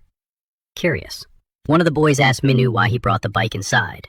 Minu responded by asking if he had any idea how much the bike was worth, explaining he couldn't leave it outside. When the boy asked about the price, he was absolutely shocked by the amount Minu mentioned. He thought the price was ridiculous, and joked that it might as well be made of gold. Despite that, the boy wanted to give it a try, but seeing the high seat, he gave up in frustration. In Jay's classroom, Yuna popped by to talk about the upcoming student council meeting. She, informed him that everyone wanted it at a cafe, and asked for his take. Jay didn't seem thrilled by the idea, but Yuna decided that's how it would be, and left humming a tune. Later, Yuna told Mia everything went according to plan, reminding her to dress up and make a good impression. Just imagining it made Mia blush with nerves, since she wasn't used to getting all dolled up. Back in her room, Mia faced a major dilemma. What outfit would be perfect for such a special event? With clothes scattered all over the bed, she tried them on, one after another, staring in the mirror, struggling to decide. Her hair and makeup were another source of stress. Her moment of doubt was cut short by her phone buzzing. It was Yuna, calling to ask if she was ready, since she was already on her way to pick her up. Panicking, Mia replied she'd be ready in a few minutes. Without enough time to get ready properly, she grabbed a dress she thought looked okay and did her best, with the little time she had. Meanwhile, at Jay's place, things were quiet. Minu, bored out of his mind, complained about being broke and not having any fun this weekend. Outside, he watched couples go by who seemed obsessed with cats. When he saw Jay getting ready to head out, Minu asked where he was going. Jay explained he was heading to the student council meeting. Surprised, Minu wondered why anyone would have a meeting on the weekend and begged to come along, citing his boredom. Jay refused, saying he preferred to go alone. Dejected, Minu held the door, promising to watch the house and asking Jay to bring back something tasty. Like I was staring at ice, I didn't say a word back. The cafe where we were supposed to meet. The vibe was pretty chill, just a few people scattered around. One couple in particular looked like they were really hitting it off, but at Yuna's table, things were way more awkward. Yuna noticed Dom Kang nearby, totally fanboying over how good the bagels were. Mia showed up a bit late, looking flustered, muttering about not expecting everyone to be there already. She looked so polished and different that Dom Kang didn't even recognize her at first. That just made Mia even more self-conscious, until she told him he really should have known who she was by her voice. Yuna was super hyped to see Mia without her glasses, telling her she should rock contacts way more often. Mia thanked her for the sweet words, though she let her know it was just a one-time thing. One of the guys at the meeting, while busy flirting with his girlfriend, piped up about how gorgeous Mia looked without the specs. His girlfriend didn't like that one bit and snapped at him, calling him a total creep. Dom Kang watched the couple and asked Yuna if she'd ever want to bicker with him like that, but Yuna just brushed him off. At another table, Vinny was looking visibly annoyed. His crew was talking about some group over there that kept shooting them dirty looks. Vinny caught them whispering about how he looked, specifically his left eye, saying it was just a colored contact or some cheap cosplay. Done with the jokes, Vinny had the genius idea to stand up and call them out. He grabbed one of their cups of coffee, pretended to take a sip, and then complained that it tasted like straight-up vinegar. That turned every head in the room. Vinny then asked the group if his eye color was really that weird, or if it was making them that uncomfortable. He even sarcastically offered to rip his own eye out, just to prove it was the real deal. The guys at the table were stunned and told him to back off. With a friendly smile, Vinny kicked their table, causing a huge scene and sending one of them crashing out of his chair. The commotion caught the eye of Dom Kang, who was sitting with his buddies. Vinny kept the pressure on, putting his foot on the guy who'd fallen to the floor and asking if he wanted to see what else he could do. Then, Vinny accidentally splashed hot coffee all over another guy. Even though he claimed it wasn't on purpose, a girl from the group started begging someone to step in and stop the madness. But nobody moved. They all figured it was just another petty fight. Dom Kang saw the hot coffee spreading and tried to grab Vinny's hand to keep things from spiraling. Vinny, however, didn't like Dom Kang interfering at all and glared at him. The air turned ice cold when Dom Kang tried to play the peacemaker in the middle of all that tension. While he was trying to step in and tell everyone to chill, Vinny just kept pouring more hot drinks. He dumped the rest of it right on a guy. The same guy who'd been mocking Vinny's looks and his unusual eye color was now scrambling on the ground, whimpering like a dog. Totally terrified, he begged for someone to call the cops on this maniac. Vinny flicked Dom Kang's cap. He asked what the problem was. Dom Kang just locked eyes with Vinny. Vinny messed with his cap, but didn't actually hit him. Just then, Yuna got Dom Kang's attention. He heard her voice and turned around to see what she wanted. Yuna told Dom Kang to put his fists away and stay out of trouble, at least for today. Dom Kang fixed his hair, but didn't stop staring at Vinny, just in a different way. Meanwhile, Vinny's friend tried to step in, whispering to keep things from getting worse. He urged Vinny to just walk away before everything blew up. Vinny, being his typical chaotic self, stuck his tongue out at Dom Kang before heading out. As he walked away, he muttered that he'd finish this chat in a place that was a bit more private. Hearing the trash talk, Dom Kang leaned down, grabbed his cap, and put it back on. Then he walked over to Yuna and claimed he hadn't started any drama today. Yuna, looking satisfied, didn't give him a direct, "good job." She just gave him a nod, while somewhere else, the rhythmic clicking of high heels echoed through the room. A sophisticated suitcase stood out amidst the crowded street. Every man nearby couldn't help but stare, their jaws practically hitting the floor. The blonde woman, with her striking beauty, turned heads wherever she stepped. Even other women stopped in their tracks just to get a look. Some couples were even bickering as their partners shot her curious, disrespectful glances. Among the crowd, one man, brimming with self-confidence and convinced of his own charm, decided to make his move. After smoothing his hair and checking his reflection, he proudly bragged to his buddy about how gorgeous the European woman was. He claimed his French was good enough to handle the situation, then headed toward her, fully convinced his riz would do the trick. He told his friend not to sweat it, boasting that his strategy was 99% charisma and 1% basic French. His skeptical friend thought he needed a reality check, since the blonde beauty seemed way out of his league. The woman catching the long, lingering stares couldn't help but think how predictable and annoying most men were. When he finally approached trying to show off his French, she calmly replied that he could just speak Korean. Clearly weirded out by his behavior, she answered his questions about whether she spoke Korean and where she was from with total composure. The guy explained he was just sipping coffee when he spotted an angel and felt compelled to follow her. Then he asked if she had a boyfriend. Handing her his phone, he told her to punch in her number so they could keep in touch. She took his phone and typed something in just as a cyclist casually rode past. The woman was also seen tapping away on her own phone. Suddenly, two guys on a scooter zoomed up the one in front, wearing an Iron Man mask. The passenger signaled that their target was right in front of them. The blonde woman with that seemingly valuable suitcase, they lunged toward her. Even though she was still holding the guy's phone, she handed it back with total indifference, saying she'd send a message later. The confident man figured she was just playing hard to get. He was still dead certain he'd scored, but when he checked the number she'd supposedly entered, he realized it was a total fake. Just as he was staring at the screen, the two guys on the scooter sped up and snatched the woman's bag. With the bag acting as their trophy, they bolted away as fast as they could. The woman, clearly shaken by the robbery, tried to react, but it was no use. The cyclist, despite being hooded and pedaling hard, caught the whole scene. Even though he seemed in a rush, he appeared to have a clear destination in mind. After Director Jay's daughter saw the cyclist speed by in the wake of the scooter theft, she zoomed ahead at breakneck speed, desperate to know what they were up to. Nearby, some construction workers were taking a break, puffing on their cigarettes. They were shocked when Jay blew past them and snatched a hard hat. Now that he was well protected, he could pedal, even faster without risking his neck. Back at the cafe, the cleaning crew was tidying up for the next wave of customers. He figured that instead of making a mess, people could just enjoy their coffee in peace and head out. Some onlookers watched them clean, annoyed by the clutter they had to deal with. The young man, who had just been soaking up his girlfriend's affectionate attention, declared that if the situation hadn't been resolved, he would have handled it himself. Memories of his school days when he was known as a bloody punching bag likely flashed through his mind. Dom Kang then claimed he didn't want to fight, just scare people a little. Despite his talk, the girls were all impressed by his bravery. That's not how Yuna saw it, though. She told him he shouldn't act like a tough guy, because that wasn't real courage. He just hadn't thought things through. Still, Mia had something she'd been dying to ask him. She wanted to know if he was interested in finally revealing his true feelings for her. Flashing an awkward smile, she backtracked, saying that wasn't exactly what she meant, but rather why he always wore a bandage on his upper lip.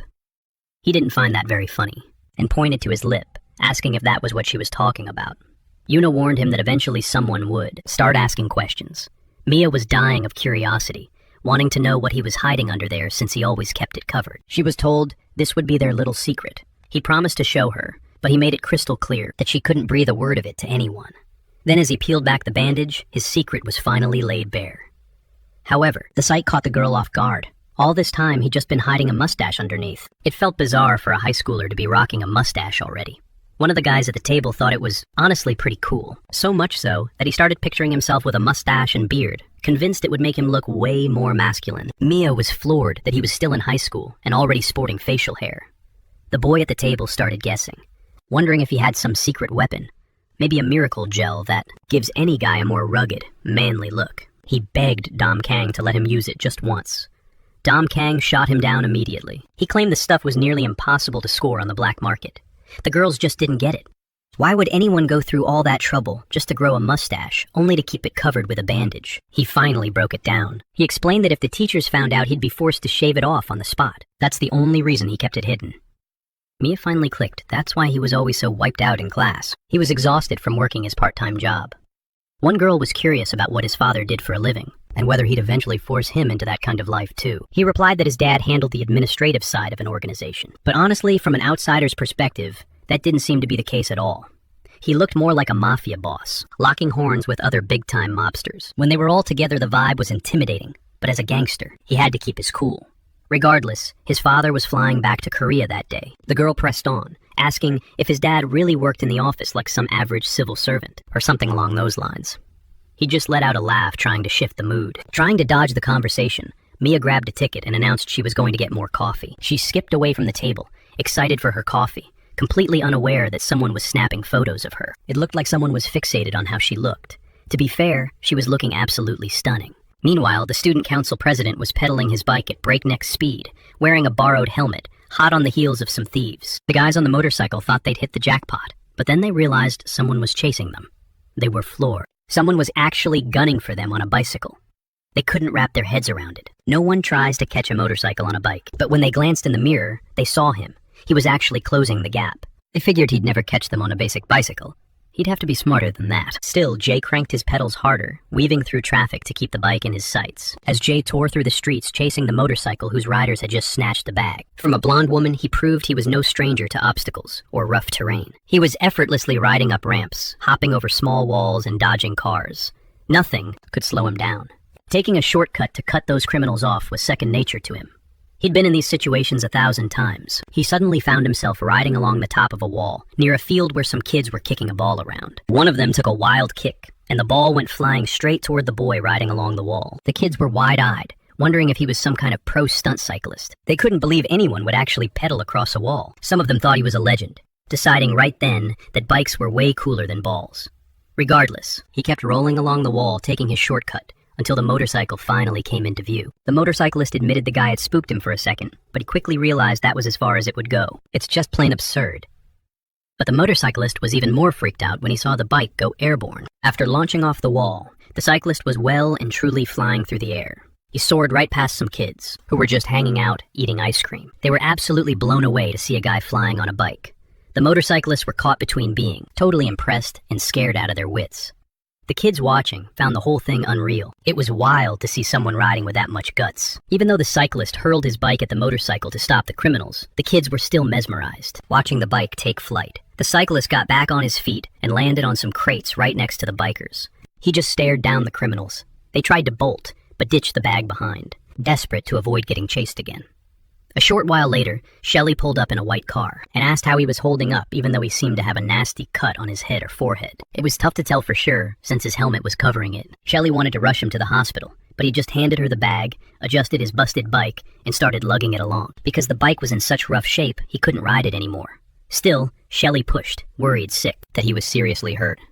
Seeing there was no point, she finally just thanked him for getting the bag back. Jay pulled out his phone and made a call to let them know he wasn't going to make it on time because he'd been in an accident. Yuna was worried sick and asked if he was okay and if there was anything she could do to help him out.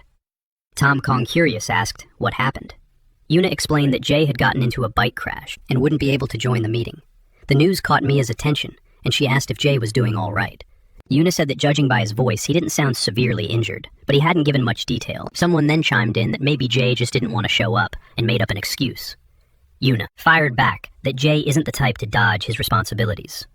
They agreed they would all stick around a bit longer before heading out. Mia was clearly bummed and mentioned she was heading to the restroom. Once inside, she looked in the mirror and thought that everything felt a bit hollow, even though she was still hoping Jay was okay. When she stepped out, she was approached by a guy who introduced himself as Seiji Kim and said he worked for SZ magazine. He'd been watching her and thought she was exactly the kind of model he was hunting for. If she was interested, she should get in touch. After that, he handed her a card and added that she could call him whenever she needed anything. Mia was caught off guard and stared at the card in shock. Mia, Yuna, and Dom Kong said their goodbyes to the rest of the crew, promising to catch up at school. On the way, the friends talked about what a bummer it was that Jay didn't show, especially since Mia had gone to so much trouble. Mia looked stunning, and Yuna tried to cheer her up, saying there would definitely be another chance. Yuna also wanted to know who that guy was that Mia had been talking to outside the bathroom. Showing her the card, Mia explained who he was. Checking out the card, Yuna remarked that the fashion magazine was huge, so the guy definitely had legit intentions. Meanwhile, Manu was at Jay's place watching a music show while his cat played with a ball on the floor, clutching a pillow. Manu was thinking about how incredibly boring it was to be stuck at home alone. At that same moment, Jay was walking while lugging his bike to get it fixed. As he stepped into a specialty shop, he politely apologized. Standing there was a girl wearing a military cap and sporting tattoos. The girl was friendly, and dressed in a white tank top, she welcomed him. Jay explained he was there to get his bike repaired. She remembered him from the day of the race, and asked if he recognized her, since she had seen the footage of the race. However, she noticed he had absolutely no clue what she was talking about. It seemed Jay had a real knack for forgetting people and things. Jay was just there to fix the bike, but she insisted on giving him some first aid because he had a small cut on his forehead. He wasn't thrilled, honestly, because he just wanted her to fix his bike as fast as humanly possible. Ignoring the girl entirely, Jay brushed off her concern for him. He knew he was her customer, but he insisted that the bike had to be the priority, even as she patched up his injury while eyeing the wreckage. He realized the damage was severe. The front fork and wheel were completely busted beyond repair. At least the frame was still in one piece, a huge relief considering Jay had trashed the bike while chasing down those thieves. Even though the girl was stunning, her tank top accentuating her tattoos, Jay wasn't focused on her at all. His gaze was locked on the photo of his uncle hanging on the wall. That picture flooded his mind with old memories, specifically the final stage of the Tour de France, reaching its climax. Jay vividly recalled watching that legendary race on his computer, where for the first time ever, a Korean cyclist was in the lead. Then the English athlete surged from behind, pushing forward to overtake him. In a heartbeat, they were sprinting toward the finish line, and Jay remembered his uncle's words, telling him that if he had a dream, he needed to chase it with everything he had.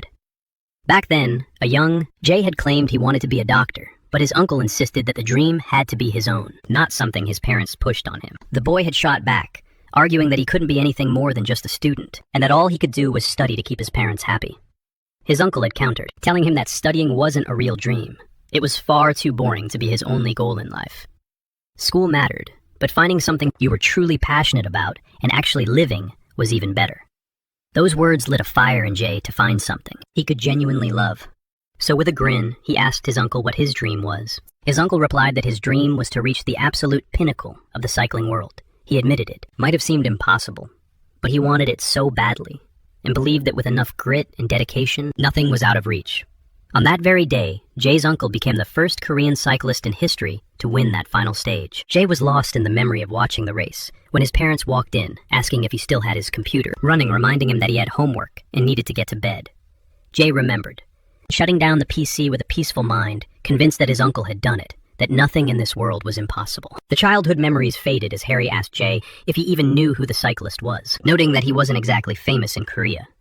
But in Korea, cycling was taken seriously, and Jay's uncle was a national hero, having taken first place in numerous Asian competitions. Harry mentioned that he had also conquered the final stage of the Tour de France, every cyclist's ultimate dream. Then Harry looked Jay in the eye and asked again if he knew him. Jay simply replied that Miranjo was his uncle. Harry had already suspected as much, because she had recognized the bike Jay used to train on the asphalt before he turned pro.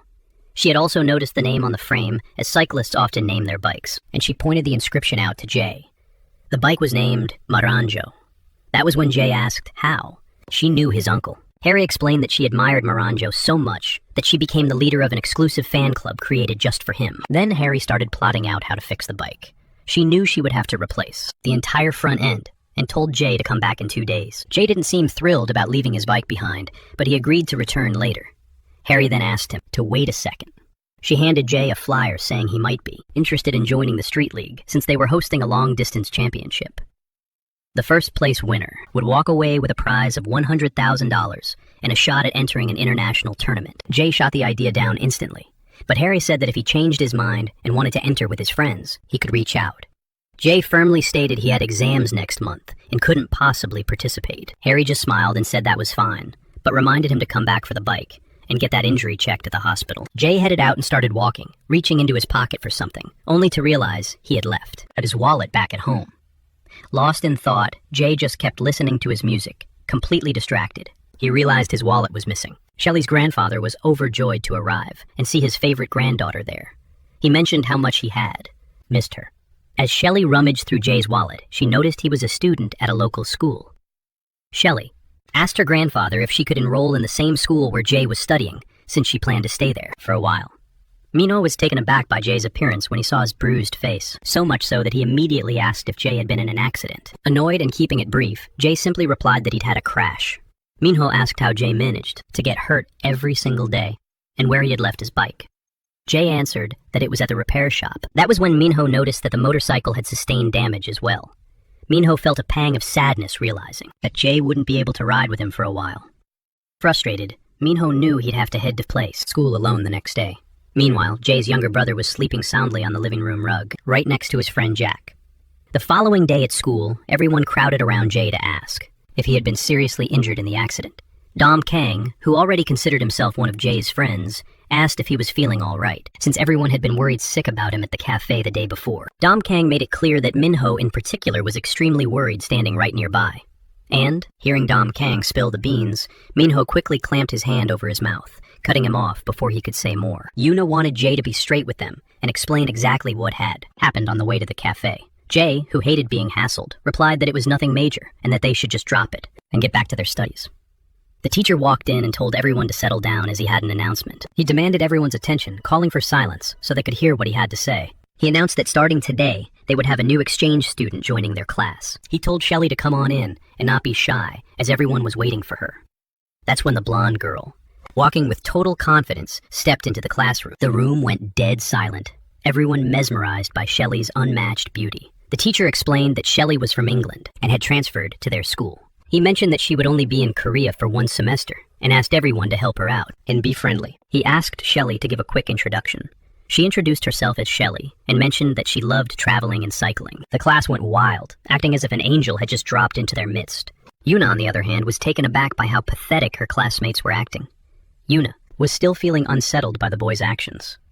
Dom Kang thought the new girl was pretty, but he didn't find her nearly as attractive as Yuna. However, Yuna's actual focus wasn't interested in any of the criticism, compliments, or chatter. Instead, she pinpointed the source of all the commotion. She noticed the principal crouched down, peeking into the classroom, to make sure his granddaughter was settling in well. He realized the room was full of wolves, who all had their eyes glued to his little Shelley. The principal was interrupted by the janitor, who noticed him spying on the class. The teacher looked for the best place to seat Shelley. Exuding total confidence, Shelley declared she would find a spot to sit on her own. Avoiding her target, Shelley identified the perfect seat and walked right past him. Realizing he hadn't even noticed her, Shelley kissed him on the cheek, leaving the entire room stunned. Yuna, in turn, was shocked and saddened, while the boys were blown away that the new girl had just walked in and already kissed someone. The principal was furious at his granddaughter's behavior and felt the boy shouldn't dare kiss her back. The janitor had to step in and drag the principal away because his behavior was becoming inappropriate. The teacher also scolded this strange behavior in his classroom. Jay, caught off guard by Shelley's kiss, wiped his face and demanded to know what she was doing. Shelley explained that she hadn't had the chance to thank him back when he retrieved her bag on the street. Shelley handed him his wallet, which he'd dropped, and told him she'd kept it safe for him. Locking eyes with the boy sitting next to Jay, Shelley firmly stated she wanted that seat and asked if he would mind moving. The intimidated boy stammered that he didn't mind at all, adding that it would be rude not to offer his seat to Shelley. Luna realized right then that Jay had missed the meeting yesterday, all because of Shelley. Mia was devastated, feeling that the kiss in front of the entire class was completely unnecessary. June was checking out a racing flyer when Minu rushed past him. June wanted to know where Minu was heading in such a hurry. Minu brushed him off, saying he'd talk later because he'd just heard a new exchange student was in their class. June had something big to share with his friend, but Minu wasn't even listening. Everyone was gossiping about how that nerd had just kissed a blonde angel. Still, June wanted to talk to Minu about the racing flyer, but decided to let it go for now. He'd bring up later that Jay was apparently entering the same tournament they both loved. Minu burst into the classroom, breathless, hunting for the nerd who'd locked lips with the blonde angel. But Jay's desk was already swarmed by guys grilling him on where he'd met such a stunner and how they were connected. The girls were staring at Shelley, whispering about her hair and demanding to know how she even knew Jay. Shelley, glancing over at Jay, spotted Minu waving, calling out that he was from class 3. Shelley just replied that that was exactly what she meant, and it was a pleasure to meet him. Minu then stepped up to Jay, dropping a hand on his shoulder, and telling him they needed to talk. Jay, however, shot back that Minu would have to wait, because he was busy. Minu grabbed Jay's arm, insisting he stop lying, and just spill what was going on, even if it took only a minute. All the while, Shelley kept her eyes on them both. Minu then demanded to know how long they'd been together, and why they were getting so cozy with Shelley so fast. Jay replied without skipping a beat that he wasn't even with Shelley. Minu thought Jay was joking, and pushed him to explain what really went down. Jay insisted that Shelley had just appeared out of thin air and kissed him. Manu found it bizarre that Shelley would kiss Jay for no reason, and asked why Jay hadn't mentioned her before, especially since they were living together. Everyone around them started jumping to conclusions, whispering that Jay had betrayed Minu with Shelley. Minu, scrambling to save face, told everyone they'd all misunderstood. As the school paper representative, one student snapped a photo to document the whole scene. Meanwhile, a guy with orange hair strolled by and reached out to touch Shelley's blonde hair. She swatted his hand away with a sharp slap. Mia, who'd seen the whole thing, stood up, barely able to process what was unfolding. Mia was completely shaken, and the chatter from the students around her was just making it worse. Mia flashed back to her days being bullied, mostly by her own friends and classmates. She remembered one day in particular where they'd gone too far, throwing her books to the floor and crushing her glasses. Mia was shattered because those glasses were expensive, and she couldn't see a thing without them. That was when Jay walked over to Mia and asked about her prescription. When Mia told him, he mentioned they had the same one and offered her his spare pair. He handed her the extra pair he always carried because he broke his glasses so often. And that's how Mia first met Jay back in middle school. Mia knew Jay wasn't good with people and rarely showed his true feelings, but he was kinder than anyone else. That was the moment Mia started to fall for him. It was incredibly hard for Mia to open up, especially after all the harassment she'd endured since those middle school days. It had stripped away her confidence, making her deeply wary of every single social interaction. With class finally over, Jay was calmly heading out when he heard a voice he was absolutely sick of. It was Minu, clapping and waving around the flyer June had given him, the same one that called Jay a nerd and poked fun at his teeth. The flyer was for a race, and Minu made sure to highlight the massive 100 million won prize. It was a huge amount of cash, especially considering Minu was dead broke and desperately trying to talk him into it. Minu begged Jay to form a team and enter, promising they could make some serious money. Jay, keeping that cold, firm composure, told him he wasn't interested and ordered Minu to stop bugging him. But Minu wouldn't let up, claiming that if Jay joined, he might even end up on TV and become a star. Shelly was watching from a distance, keeping her eyes on Jay, while Minu tried to twist his arm. Just as Shelly was about to shout out and ask to tag along with Jay, her grandfather suddenly showed up. He demanded to know where she thought she was going. Shelly tried to explain she just wanted to hang out with a friend, but her grandfather grabbed her by the hood. He told her the friend could wait, because he needed to see her first. Her grandfather questioned exactly what she was up to, and insisted she come back home with him right then and there. Shelly was crushed, dying to follow Jay, but her grandfather dragged her away. Once Jay got home, he took a shower and was settling in to study when Minu popped up again with that flyer. Minu insisted that if Jay just fixed up his bike, they could tackle the race together. Jay, however, didn't want to hear another word about it. On the TV, an interview was playing, featuring a representative from the cycling world. It was Sancho Choi, who was set to compete in a street league cycling festival. Jay knew Sancho Choi's reputation well. He was Korea's top cyclist and definitely the one to beat. When asked about the competition, Sancho Choi bragged that he would take the final stretch with whichever amateur team ended up winning. Meanwhile, Jay and June were fighting over the remote because Minu wouldn't stop, trying to watch the interview. They talked about Manjo, an Asian cycling legend who passed away 2 years prior after an accident that happened right after a doping test. Sancho Choi mourned Manjo's death, but then threw shade, saying that if Manjo were still alive, his career would have been over anyway due to doping scandals. Hearing that, Jay remembered Manjo's kind, gentle face and felt a sharp sting of pain at Sancho's words. Sancho continued to bash the use of performance-enhancing drugs and claimed he hoped other cyclists wouldn't head down that same dark path. Throughout all this, Minu and Jay wrestled for the remote, until Jay suddenly stood up and declared that he was joining the competition. Minu was stunned, thinking he had misheard him. Late that night, in an open square, the three of them, Jay, Minu, and June, met up. June asked Jay if he was actually joining the team with them. Jay confirmed it, especially after hearing Sancho Choi trash his uncle like that. He couldn't just let it slide. Minu asked Jay what had made him change his mind so out of the blue. Jay thought back to the interview and seethed with anger, but he wasn't about to tell his friends the real reason. Minu pressed him, wondering if it was for the prize money or the international stage. But for Jay, nothing mattered more than clearing his uncle's name and proving to Sancho Choi that Manjo never doped. June figured that, whatever the reason, it was just great to have Jay on their side. Now they had one big problem to solve. They still didn't have enough members to actually call themselves a team. Minu wondered if the guys from his old squad might join, even though they might end up as rivals. June told Minu to forget about them. That was the past. Now they could build their own team from scratch. Minu was put in charge of coming up with a name for the new crew. June agreed, noting they definitely needed a title. June asked what the two of them had in mind. Jay stayed quiet while Minu looked deep in thought. That was when Minu had the brilliant idea to call the team Super Cool. But June thought that sounded way too childish. Next they tossed around Super Another Team, Giant Team, maybe Tiger Team, or even Legendary Team. June felt that the conversation was going absolutely nowhere, so they decided to hash it out the following day.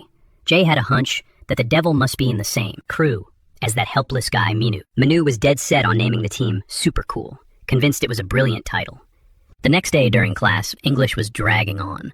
Meanwhile, Minu was struggling to come up with a decent team name. He found it incredibly difficult, a challenge he had never faced before. During the break, the three of them huddled up to brainstorm, and Minu proudly showed off the draft he'd scribbled down the night before. Minu insisted there was no other choice but to go with super cool. Jay, losing his patience, flat out refused to accept such a ridiculous name. Minu asked what Jay had in mind, to which Jay snapped, anything but super cool.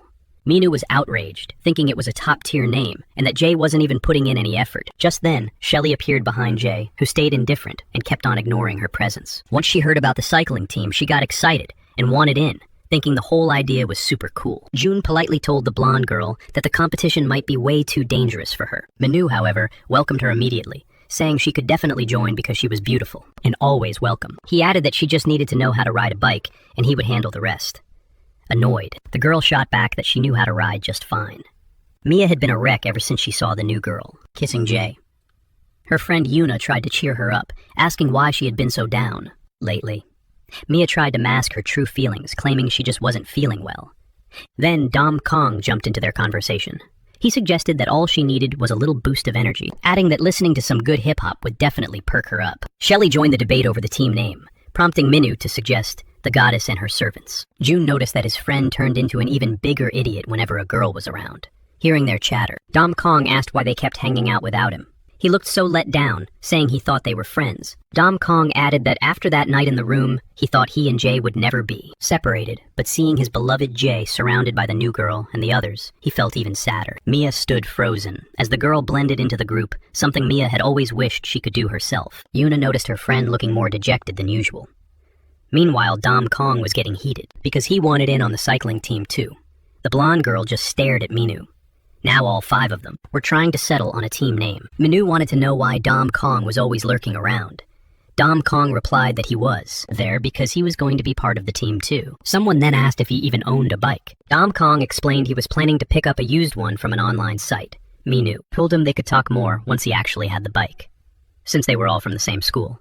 They considered naming the team after their school, but the idea was shot down. It felt a bit lame. Shelly commented that they were terrible at picking names, while her grandfather watched everything she was doing with the 4 boys. Minu still hadn't given up on calling the group super cool. Shelly's grandfather, the school principal, was annoyed that she was hanging out with boys again. But when he saw Shelly smiling, he realized it had been a long time since he'd seen her this happy. As the grandfather sipped his juice, a hummingbird fluttered right near Dom Kong. The tiny bird startled both Dom Kong and Minu, who initially thought it was just a bug. Someone suggested it might be a hummingbird, but June explained that hummingbirds don't live in Korea. June guessed it was likely a moth, since many people mistake them for birds because they look so similar. He mentioned that hummingbirds flap their wings faster than any other bird at least 90 times every single second, and that they're absolute masters of acrobatics.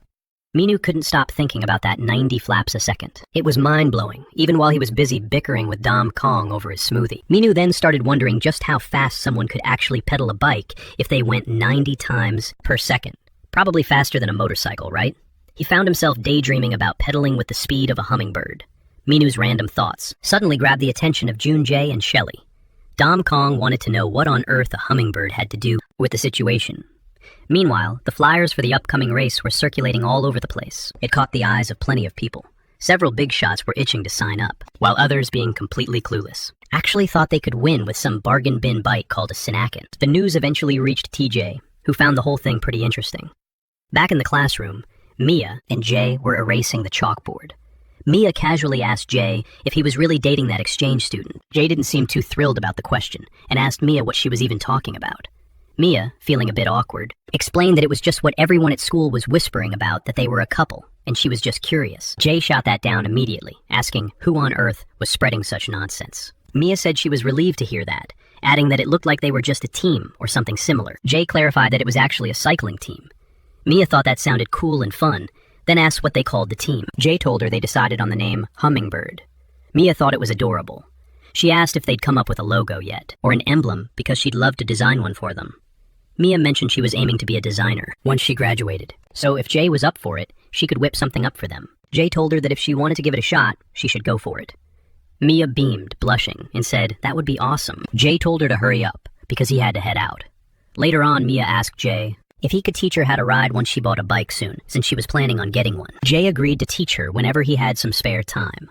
The girl was absolutely thrilled with his answer. After leaving school, Jay headed straight to the bike shop to pick up the ride that he dropped off for repairs. Harry mentioned that Dom Kong was running later than expected. Just then, Dom Kong announced his arrival. His old man invited him to grab a drink, but Dom Kong brushed him off, saying he was wiped out and had to get to work soon. His dad told him he could at least pretend to be happy to see him. Otherwise, he'd be crushed. He then asked if Dom Kong was dating a bunch of girls at school. Dom Kong, being the blunt guy he is, said absolutely not. His dad sighed, saying that when he was Dom Kong's age, he wasn't so serious, and actually knew how to enjoy life. One of his goons told the old man to stop pestering Dom Kong and just get back to eating. That was when Dom Kong asked his father to buy him a bike so he could get some exercise. His dad found it weird that Dom Kong suddenly wanted a bike, and asked how much bikes even cost these days. One of the men piped up that 50,000 rupees would probably get him something decent. Dom Kong's dad agreed to hand over the cash, tossing the money to his son and telling him to get himself a decent bike. Hearing the amount, Dom Kong thought his dad was joking. Where was he supposed to find a bike that cheap? He thought it was ridiculous and had no clue how he was going to pull this off with only 50,000 won. Dom Kong eventually spotted a bike online for 100,000 won. He thought it was sketchy that there weren't any photos, but figured he'd take the gamble and get it for himself. One of his lackeys suggested he message the seller. Feeling a bit shy, Dom Kong thought about asking for a discount, trying to cut the price in half. Then he started worrying if it might be a scam. The goons insisted that no one would dare. Such a blatant scam, though. If the seller just bolted with the cash, they'd deal with it. However, the seller shot back a reply agreeing to the 50,000 won discount. Now Dom Kong felt like he'd really lucked out. He figured he could join the team on the other side. The seller assumed he was dealing with some middle or high school kid, given how broke the buyer seemed. At the very least, the scammer had already pocketed the cash from the idiot who just sent it. The scammer was also convinced the kid wouldn't bother reporting him to the police over something as trivial as a bike. Meanwhile, Harry, the girl at the bike shop, was thrilled that Jay decided to enter the competition with his boys. She said it was awesome and hoped they'd make some great memories together. She warned Jay to take real good care of the bike, since the chain was a total mess after all his uncle had passed it down to him. I reminded him to keep it in top shape. Harry shared that it had taken a while to track down all the individual parts, and the 7 wheels that Jay used before had been trashed. She explained that carbon wheels are much lighter than the standard ones, which would really make the bike feel effortless. However, she warned that if a carbon wheel cracked, it could be completely ruined, so Jay shouldn't ride recklessly. She stressed that just because it's carbon doesn't mean it's indestructible. Jay asked what the parts and repairs would end up costing. Harry replied that those 7 wheels were just pulled from a dusty corner, so he could keep them. As for the repairs, I could just pay her back after winning the competition. She hoped they'd take first place, especially for his uncle's sake after that whole doping scandal. Harry made it clear she knew that was the real reason Jay wanted to compete. Meanwhile, Vinny's friend told him to stop living like a complete slob. He pointed out that school was already out. It was dark, and Vinny shouldn't be sleeping the entire day away. Cracking one eye open, Vinny mumbled and asked what time it was. His friend told him it was already 8 in the evening, and since he wasn't dead, he needed to get up and do something with his life. Since Vinny hadn't shown up at school or answered his phone, his friend had come by, worried sick, only to find him passed out in bed. Vinny's friend told him he had a note from Vinny's mom, who had apparently swung by earlier that morning. She left a note and some cash. There was 10,000 won, and Vinny wondered what he could even do with that. The second he bought cigarettes or a bite to eat, it would be gone. His friend also told him the teacher warned that if Vinny skipped any more classes, he was getting expelled. Vinny was annoyed that he had to drag himself to class the next day, or face expulsion, but he felt like just giving up. When Vinny finally arrived at school, he was met with hostility by the staff member, in charge of checking students at the entrance. That guy wasn't exactly known for being nice to the students. His teaching methods were so brutal that they made the kids even less motivated to show up to school. He branded the students as rebels and declared that it was because of people like Vinny that the school had gone to hell. He made it crystal clear that if Vinny messed up one more time, he was out. Then muttering about the ridiculous color of Vinny's hair and calling him an eyesore. The staff member added that he didn't even know how Vinny managed to get into the school in the first place. He didn't think Vinny would ever graduate and felt like the school was just wasting its time on a loser like him. He even mentioned that he'd prefer it if he just left and expel Vinny on the spot. But then Vinny's best friend stepped in, blocking the man's path. As soon as this well-respected student showed up, the vibe in the room shifted instantly. The friend didn't even blink. He just stared down the guy who was practically shaking with rage and strolled right past him, like it was nothing. He walked up to Vinny and asked if he was all right. Vinny didn't look too happy about it. Everyone knew the rule: you don't cross Vinny, and you definitely don't talk smack about him, not behind his back at least. The fallout would be brutal. He'd been acting like this since he was a kid. It was all about self-defense. Reaching the doorway, Vinny shouted that he wanted a word with that moron by the window who'd been staring. Vinny told the guy to get over here on his own 2 feet while he was still feeling generous. The kid At the window, scrambled to apologize, stammering that it was just a total accident and he meant no harm. But Vinny wasn't having it. He grabbed a chair, looking ready to teach the kid a lesson. It didn't matter to Vinny if the guy was sorry or not. He had to be disciplined. He needed to make sure nobody else would ever dare pull a stunt like that again. Meanwhile, in another part of the building, the boys were still they were gawking at the gorgeous blonde transfer student. She was on the phone begging her dad to ship her bike over because she was dying to get back on the road. While she was happily chatting away to her father, on the call Dong Gong was having a nightmare trying to get a response to his own messages. He was desperately reaching out to the guy, the one who'd sold him the bike, but the dude had gone completely radio silent. He tried calling over and over again, but he just couldn't get a single word back. He figured the guy was ghosting his calls and texts on purpose. Yuna, who was watching him, noticed he was glued to his phone with a dead serious look on his face. Meanwhile, Mia wasn't paying much attention to Yuna, mostly because she was deep into sketching a hummingbird. Yuna asked what Mia had been drawing this whole time. Mia explained she was pouring her heart into a new design. Yuna wanted to know if it was some kind of logo, and Mia confirmed that yes, it was, specifically a hummingbird. Yuna mentioned that her brother and Jay had finished their snack in a flash and headed back out. She asked Mia if she had any clue where they'd gone. Mia said she wasn't entirely sure, but she overheard them talking about submitting an entry for a competition. Mia had no idea that her brother was trying to enter a contest, but she figured that now that they were living together, he'd start leveling up his skills. Mia was beaming, feeling like she'd finally nailed the perfect sketch. All that was left was to show the boys and see what they thought of it. Elsewhere, the boys were walking out of the post office after dropping off their contest application. Jay grumbled, asking if it was really necessary for them both to show up just to mail a form. Minu fired back that, since they were on the same team, they had to stick together. He asked if Jay would rather just lounge around at school while he did all the heavy lifting. Jay told Minu to just drop it and get a move on because he was wasting time. Minu, who was starving, said he wanted to grab a bite to eat before leaving. Jay told him he wasn't in the mood and that he'd grab something himself later. Minu thought to himself that there was no middle ground. With Jay, the guy was always such a jerk. Across the street, Minu spotted someone with a bright pink flower-covered bicycle and couldn't help but think it looked completely bizarre. The man called his bike Shinchang and asked it to wait patiently while he went to submit his application for the contest. He then slapped a lock on it, making sure no one would steal his beloved ride. After showering the bike with kisses, he promised he'd be back in a heartbeat. Just seeing that gave Minu the creeps. He figured this guy was way too eccentric. Minu and Jay walked away from the man. They needed to get back fast, as they were basically on a break from class.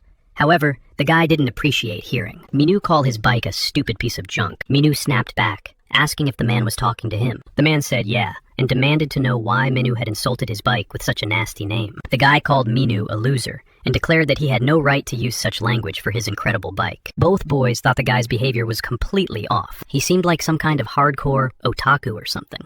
Livid, the man yelled at Minu to take back what he'd said. He was so triggered by the comment about his bike that he grabbed Minu by the collar, spitting and shouting. He kept rambling, tossing around weird terms only an otaku would know. Minu begged his friend for help, but Jay just told him to apologize and move on. Realizing his friend wasn't backing him up, Minu caved and took it back. He only said that stuff because he thought the bike looked pretty sweet. The cyclist told him not to stare like that, calling him a total loser. The guy then leaned in and grabbed his competition entry form, pointing out that their team name was Manga Team. Minu realized this otaku was actually entering the Street League too. The man added that he could call him Senekan because that was his name. Just like its owner, the bike was super exotic, and it even had a unique name. The two boys couldn't wrap their heads around how someone that strange could even exist. They pedaled hard toward school, since they were already in the middle of their break. On the way, they couldn't stop thinking about how that otaku was a total weirdo. Jay remarked that the bike was probably his girlfriend. That's exactly why Minu made him so angry. Minu looked at Jay, unable to tell if he was being serious or messing with him, because Jay never showed a hint of emotion. The guy zipped past them and called them both slow middle schoolers. As he rode away, he said he hoped they enjoyed the view of his bike's backside, calling it very charming. Minu had no clue who this guy was, or why he was so full of himself, especially while riding a regular bike to deal with his own problems. Dom Kong called his dad's henchman and explained that he'd just been scammed. This was completely unacceptable. They were a respected gang and couldn't deal with such humiliation, especially since Dom Kong himself had suggested buying it online. One of the henchmen told Dom Kong to finish his class peacefully, while he promised to take care of everything. The thugs then called another associate to explain that someone had stolen money from their young master. Using the phone number and bank account provided, he would hunt the scammer down. He told the associate to pass the intel to a hacker to track the scammer's location. The other associate confirmed that, pinpointing the scammer would be a piece of cake for their hacker, who had recently hacked into one of the biggest credit card companies in Korea. He ordered that once they had a location, they should bring a few extra guys and some tools. Their goal was to teach the scammer a lesson. Dom Kong was deeply upset, feeling like he should have never let himself get played by an internet scam. He just hoped he could find the guy and confront him face to face. While Dom Kong was stewing over this, his face darkened when someone rested a hand on his shoulder. He spun around with such a furious expression that he startled a classmate who had only come to tell him that Yuna wanted to talk. Even though he was still fuming and wondering what Yuna wanted, seeing her always put Dom Kong in a good mood. Even if Dom Kong tried to stay serious, he couldn't when he saw Yuna's eyes. So he ran off to see what she needed. As he approached, Dom Kong asked how he could help her. She wanted to know why he looked so gloomy today. Yuna handed him a piece of chewing gum to help him chill out, telling him to stop stressing and get a sugar rush to boost his mood. For Dom Kong, that chewing gum was more than amazing. It was like a gift from the goddess Yuna. Dom Kong told Yuna he felt bad because she wouldn't give him a little kiss. Annoyed by his comment, Yuna gently stroked Dom Kong's face before slapping him. Meanwhile, somewhere else, the scammer was happily riding his bike, wearing a helmet, and snacking on treats he had bought. He'd purchased them with the money swindled from some idiot who had fallen for the classic, cheap, new bike trap. Now the scammer was enjoying a feast bought with the 50,000 won sent by the gullible buyer. Back at his hideout, the scammer was thrilled with his haul. He was planning to sneak off, hoping to fly under the radar and dodge the landlord for the rent. The scammer thought he was in the clear. He figured he'd just skip out on the payment, but something felt wrong. When he got back home, he saw his door had been kicked in. His place was swarming with people. Panicked that he'd been robbed, the scammer rushed inside. But the moment he stepped in, he was met by a group of men in sharp black suits clutching all sorts of tools. And let's just say they definitely didn't look like they were there to hang out. After all, the guy was just a broke college student who delivered food on his bike. He had no clue why they were greeting him with such terrifying intensity. Trembling, he dropped his delivery bag to the floor and stammered, asking who on earth they were and what they wanted. Night had already fallen by the time he got home and stumbled into this nightmare. They all started grilling him, demanding to know why he dared to scam their young master. Right then, the guy was pinned to a chair, completely unable to move or speak, still wearing his cycling helmet. One of the goons working for Dom Kang's father was fuming, snapping at the scammer for picking the wrong person to mess with. They made it crystal clear if he wanted to play the con man, he'd better be ready to face the music. The bodyguard was clearly annoyed, huffing about, having to waste his time dragging himself to such a dump. He warned the scammer that even tied up as he was, he'd be front row for the young master's arrival, and that the price for his mistake would be steep. He'd basically bought himself a one-way ticket to trouble. All for the sake of that measly 50,000 won scam. While the goons surrounded the shivering guy, their young master, Dom Kang, finally strolled in, and everyone bowed with absolute respect. Dom Kang looked livid. He'd spent his entire day hunting down the guy, who had actually pulled the wool over his eyes. The scammer, still strapped to the chair, stared at the kid, thinking he looked like a mere high schooler. He couldn't wrap his head around why these tough guys were blindly obeying him. He started shaking even harder. Dom Kang reached into his pockets, pacing around as if he were looking for something. But actually he was just retrieving a precious treasure, something that had kept him going on a day that had been incredibly rough. The scammer sat there, tears streaming down his face, waiting for the worst to come out of those pockets. He was completely thrown off by Dom Kang's sudden shift, because out came nothing but a caramel candy, leaving the previously stone-faced young master looking surprisingly satisfied. The scammer was so bewildered, he actually stopped crying. One of the men asked what they should do with the guy, but Dom Kang just kept on chewing, because that candy Yuna gave him tasted absolutely amazing. Switching back to his cold, serious vibe, Dom Kang stared at the guy and demanded to know where the bike was, the one he'd sold him. A goon pointed to it, and Dom Kang saw it was basically brand new. Walking over to the bike, he started talking to it, saying he didn't know the whole story, but he was thrilled because it was in perfect shape, and it had only set him back 50,000 won. At that point, the real owner of the bike, if he hadn't been hogtied and gagged, definitely would have had something to say. The poor guy's heart was breaking, watching someone else handle his beloved bike like it was nothing. The bodyguard figured something good must have happened earlier, because Dom Kang was in such a strangely good mood. Dom Kang, feeling like he'd gotten the deal of a lifetime, told the scammer that since he said he was hanging up his bike for good, he wouldn't be needing the helmet either. Happy with his new ride and gear, Dom Kang told him he was free to go. The bodyguard looked a bit disappointed in his young boss's leniency. Meanwhile, the scammer was bawling no longer from fear, but from the sheer heartbreak of losing his bike. The lead goon told him he'd gotten off incredibly lucky. Then he ordered his men to untie him. A little later, the guy was discovered in a vacant lot, stuck upright in the dirt. And he wasn't alone. A few stray cats were circling him, looking like they wanted to play. Back at Jay's place, Minu wanted to hop on the computer for a bit, but Jay shut him down because he had an online class to attend.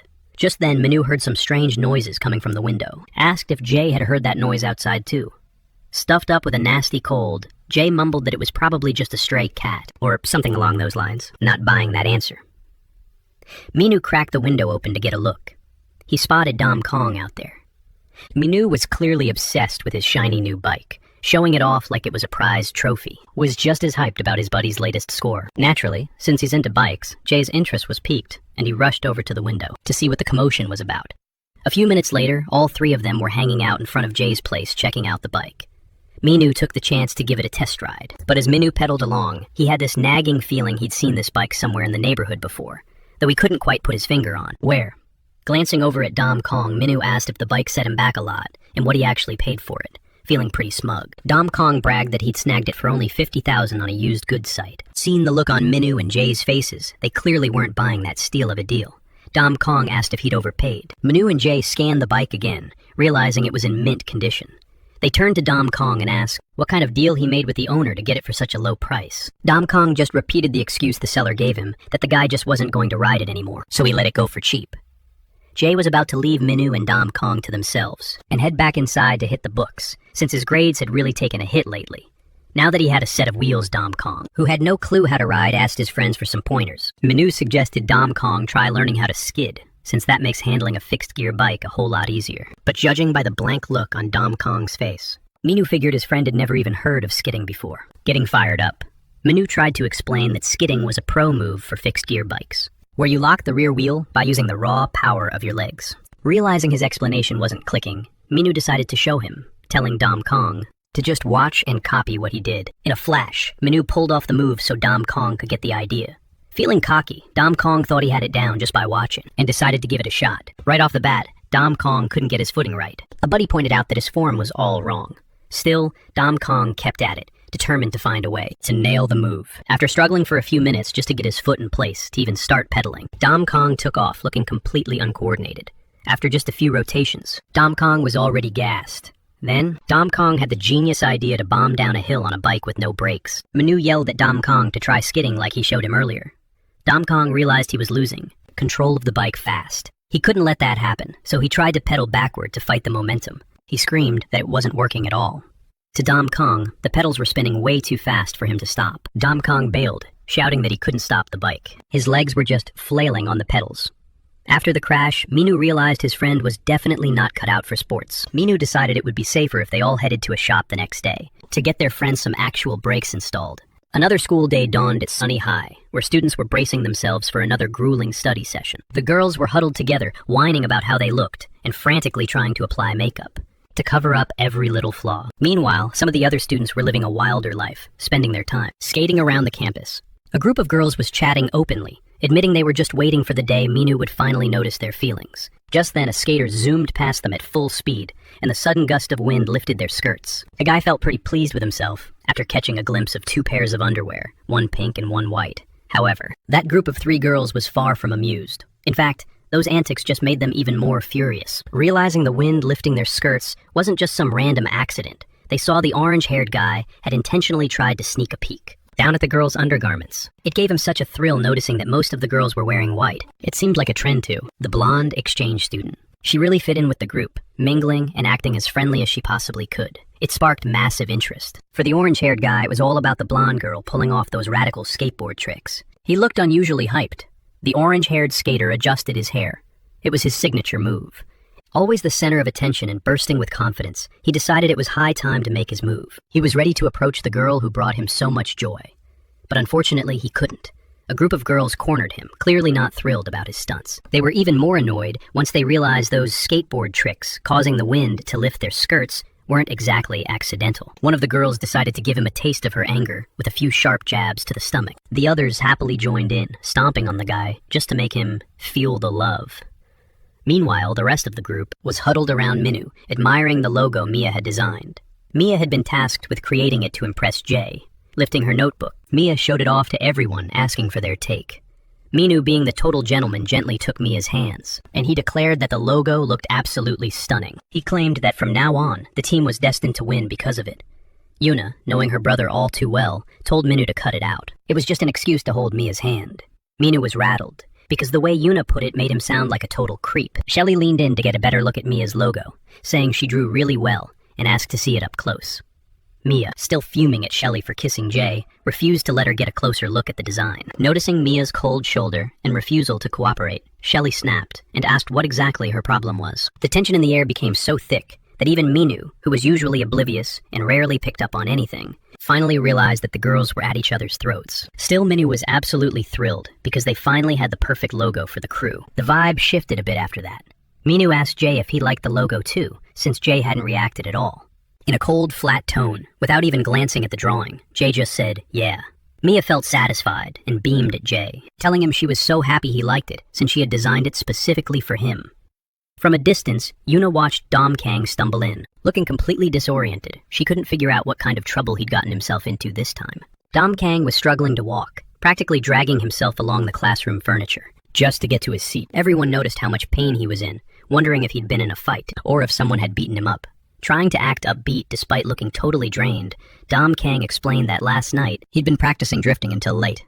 Now Dom was dead set on buying training wheels. After school, because he was terrified of riding his bike without them, it felt way too dangerous. Minu, being all concerned about bike safety, asked Dom where he'd left it, and if he'd even remembered to lock it up. Dom, aching but grinning, told Minu not to sweat it, swearing his bike would never get stolen outside the school. Outside in the hallway, Dom's bike was chained to a massive Rottweiler, which was drawing a ton of attention from passers-by. Everyone was checking out the bike, impressed by how the styling and the color scheme matched so perfectly. But every time someone tried to get a closer look, they were met with that giant Rottweiler, ready to defend it. Just seeing the dog kept people back, and everyone was wondering who on earth thought it was a good idea to use a Rottweiler as a bike lock. The classroom was in an uproar, and Dom Kang was the ringleader, having tied his Rottweiler right there in the middle of it. He was just protecting his bike. His antics completely threw Jay off. Even though they knew each other, Jay just couldn't wrap his head around him. Even on the days when Dom Kang didn't show any reaction at all, Jay couldn't hide his discomfort in such bizarre situations. Mia, meanwhile, didn't care about the bike or the dog. She asked Jay if he was free this weekend to teach her how to ride. Her friend, Yuna, made sure Jay couldn't back out, reminding him that Mia had worked her tail off on the team logo. So as a favor, Jay really had to teach her how to ride this weekend. With a shrug, Jay simply gave his word. Mia was over the moon. But then the blonde exchange student, Shelly, cut in, telling Mia to back off, because she couldn't just claim Jay for herself. Mia wanted to know what her problem was, telling her that she didn't speak for Jay. Shelly didn't care. She already had plans for the weekend, and wanted to hang out too. Dom Kang chimed in super hyped, saying he joined because he needed the practice. Min Woo, not wanting to leave Jay alone with the girls, insisted that he'd be training with him, all weekend long. Yuna just looked on, thinking the boys were such idiots. They didn't even realize Mia was just using this as an excuse to get some one-on-one time with Jay. Minwoo glanced at June, thinking about inviting him, but he figured June was probably swamped, cramming for his college entrance exams. But in reality, June was glued to his phone, scouting out his competition. In the world of competitive sports, staying ahead isn't just about raw talent. It's about knowing exactly what your rivals are up to. June spotted a rider who was really turning heads on a 5-speed bike. This guy was currently training in their city, gearing up for the same championship that June's team was entering. The guy was hitting speeds between 89 kilometers per hour and 92 kilometers per hour. And during his high-intensity training, he'd occasionally push past 97 kilometers per hour, especially on those downhill stretches. He even had a car following him, filming every single move. He was live streaming his training sessions for everyone to see just how good he was. In his latest session, he clocked in at a wild 102 kilometers per hour. That scared the life out of June, because he had never heard of anyone hitting speeds like that. Over at the bike shop, Dom Kang decided it was time to stop tempting fate with his bike, so he brought it in to get some brakes installed. Harry finished up the maintenance and added front brakes to make it a lot safer.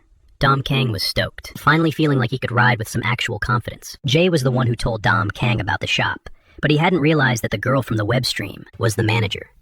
Minwoo asked the gorgeous mechanic if she was the same girl who ran the stream and managed the shop.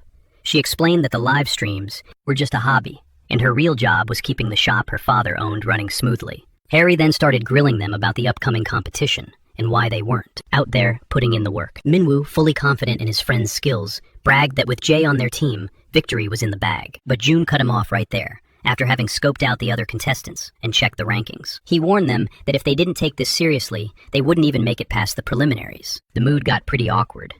Minwoo asked if June was always hanging around here. June quickly replied that he was, and that today he just popped in for a routine tune-up and to swap out a tire. Dom Kang was just happy to see all his friends in one place.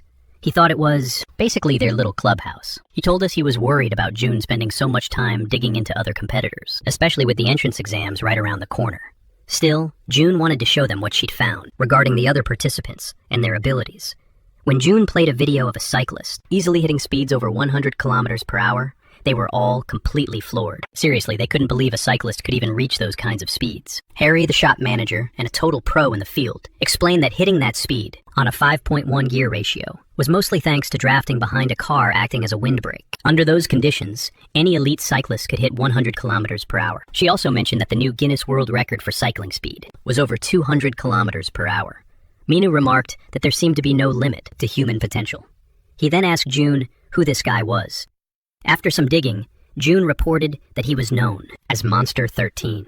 Turns out he was a famous high school football player, a quarterback who wore number 13. He used to lead his team and was nicknamed the Football Beast for his ability to carry the squad, practically by himself. But one day he got injured in a game and couldn't run like he used to. Because of that constant nagging knee pain, he quit football, and after letting go of his dream to play in the States, he headed back to Korea. He started cycling every day just to rehab his knee. To him, that endless pedaling was basically intense physical therapy. His passion for biking turned him into an absolute beast on wheels. Now he'd formed the Monster team to enter the race. He was already considered one of the top favorites to win. June explained that street cyclists and competitive racers use completely different muscle groups and have different body types. She noted that even though these athletes have bodies built for track cycling, allowing them to handle a 5.1 gear with ease, it was insane to think he could beat someone like Monster 13 just by hanging out with friends. Minu, clearly bummed out, said there was no way to even compete if a guy like that was in the race. Dom Kong couldn't really add much since he'd just bought his bike. Seeing them so discouraged by being physically outclassed, Harry suggested they try using training rollers. She invited them to follow her so she could show them the space and explain how the rollers worked. When Harry led them into the room reserved for roller and bike training, they were blown away. I've never seen anything this professional. She explained that this is where the team members come to train from time to time. The rollers are perfect for practicing pedal technique and testing real-world conditions. She mentioned that training here would help them easily find the best posture and style for each rider. Dom Kong, despite being a total newbie, found it fascinating and wanted to be the first to try it out. However, as soon as he positioned his bike on the rollers to start, he immediately struggled. That alone was enough to frustrate him. When Dom Kong finally managed to start pedaling, it was obvious how much effort he was putting in even for basic movements. He was wobbling side to side, and the annoying noise he was making showed he couldn't control the bike at all. He never imagined that riding on rollers would be this complicated, not to mention the sheer strength it required. At one point, Dom Kong asked why it was so tough, all while his bike was shaking violently from side to side. The shop manager kindly explained that he was shaking because he was putting way too much tension on the handlebars and his shoulders. She told him to keep them loose and relaxed, and it would be much easier to control. Even with her advice, he still found it incredibly hard, even though it looked so simple when she explained it. It definitely wasn't that easy in practice. As Dom Kong kept grumbling, he noticed that right next to him, Jay had already set his bike up on the rollers, and he was pedaling like he'd been doing it his whole life. Dom Kang asked Jay how on earth he was so gifted at this. Jay explained that his secret came from endless practice when he was just a kid riding alongside his uncle. Minu chimed in too, pointing out that Jay just seemed to be a natural at everything he touched. He honestly found it incredibly unfair. John grinned, adding that Jay was just built different, which is exactly why he's the ace of the squad. The mechanic watched closely, noting how Jay's upper body stayed rock solid, while his pedaling was buttery smooth. The guy was in peak condition. Sure, anyone can push pedals, but to actually engage every muscle and do it as naturally as Jay was showing them, that takes serious dedication. Harry watched Jay and realized he was truly the nephew of the legendary Manjo, carrying that raw cycling talent in his blood. The pretty mechanic then let them know she had to go help another customer, but she hyped them up to keep grinding on the bikes whenever they got the chance. Once they felt confident enough to handle the pedals, it would be time to take it to the streets. After giving it 100 tries, Dom Kang was totally gassed and frustrated, honestly. It was way harder than any of them had signed up for. Minu was spent, too drenched in sweat. Even though he hadn't struggled quite as much as Dom Kong, he was still wearing out fast. Watching how easily Jay moved, Minu had assumed it was just a matter of sitting down and pushing the pedals, but he realized, right then and there, that there was a whole lot more to it. He didn't even know how to pull off a skid yet, and had so much left to master even though he was absolutely wiped. Dom Kang was already thinking about getting back on the bike the next day, dead set on impressing Yuna. Minu asked what on earth Dom Kang saw in his sister, since Minu didn't get the hype at all, and thought she looked like a homely cow. Dom Kang didn't take that disrespect lightly, doubling down and insisting his girl looked nothing like some barnyard animal. Minu just couldn't wrap his head around why this weirdo was the only one obsessed with her. It genuinely baffled him. That news hit Dom Kang like a freight train. He had never once imagined that his crush could be Minu's sister. Minu found his reaction bizarre, especially since they were identical twins, and Dom Kang hadn't noticed until this very moment. But Dom Kang just got super fired up and straight up refused to believe it. There had to be another explanation. How could they be brother and sister when they didn't even look alike? I mean, maybe a slight resemblance, but barely. Minu asked if Dom Kang really hadn't suspected any connection between him and Yuna until now. Suddenly, Dom Kang started acting totally unhinged. He jumped right in front of Minu, startling him, and Minu demanded to know what his deal was out of nowhere. Dom Kang stood there staring at Minu, calling him brother. Minu felt awkward and annoyed by his friend's weird vibes. The whole thing was so strange that even the other two guys stopped pedaling to watch. Jay, who never lost focus, even quit pedaling just to see what was going down. Meanwhile, somewhere else Mia had just stepped out of the shower, drying her hair and feeling pretty good while checking out her bike. She remembered that Jay promised to teach her how to ride. She saw it as the perfect chance for them to get closer, and she hoped she'd be able to ride properly by the next day. She really wanted to make him proud. The day Mia had been counting down to finally arrived. She was at the park where Jay was, going to finally teach her how to ride. Mia and Shelly were sitting on a bench, looking like they were waiting for someone. Dom Kang walked up to them, carrying a bag of yogurts, trying to be the nice guy. He offered them their pick of flavors. One grabbed strawberry, and the other wanted the original. Shelly, being her usual rebellious self, just gave the lid a glance and tossed it in the trash without even licking it. That actually annoyed Dom Kang, who would have killed to lick the lid himself. He muttered that she shouldn't have just tossed it without licking it off first, asking her if she didn't know the basic yogurt etiquette. Shelly ignored him, completely refusing, point blank, to lick the lid. Dom Kang, however, licked his own yogurt lid with total enthusiasm. He explained that before you toss the yogurt lid, you have to lick it clean like this. I found that absolutely gross. Dom Kang licked that lid so thoroughly, it was practically sparkling, which only made it more nauseating. Flustered by his reaction, he snapped back that that's just how everyone eats yogurt. Mia tried to smooth things over, claiming she eats it the exact same way. Just then, Yuna showed up with the boys. She noticed people were already hanging out with Mia. As usual, her brother breezed past her, ruffling her hair. He knew how much it bugged her.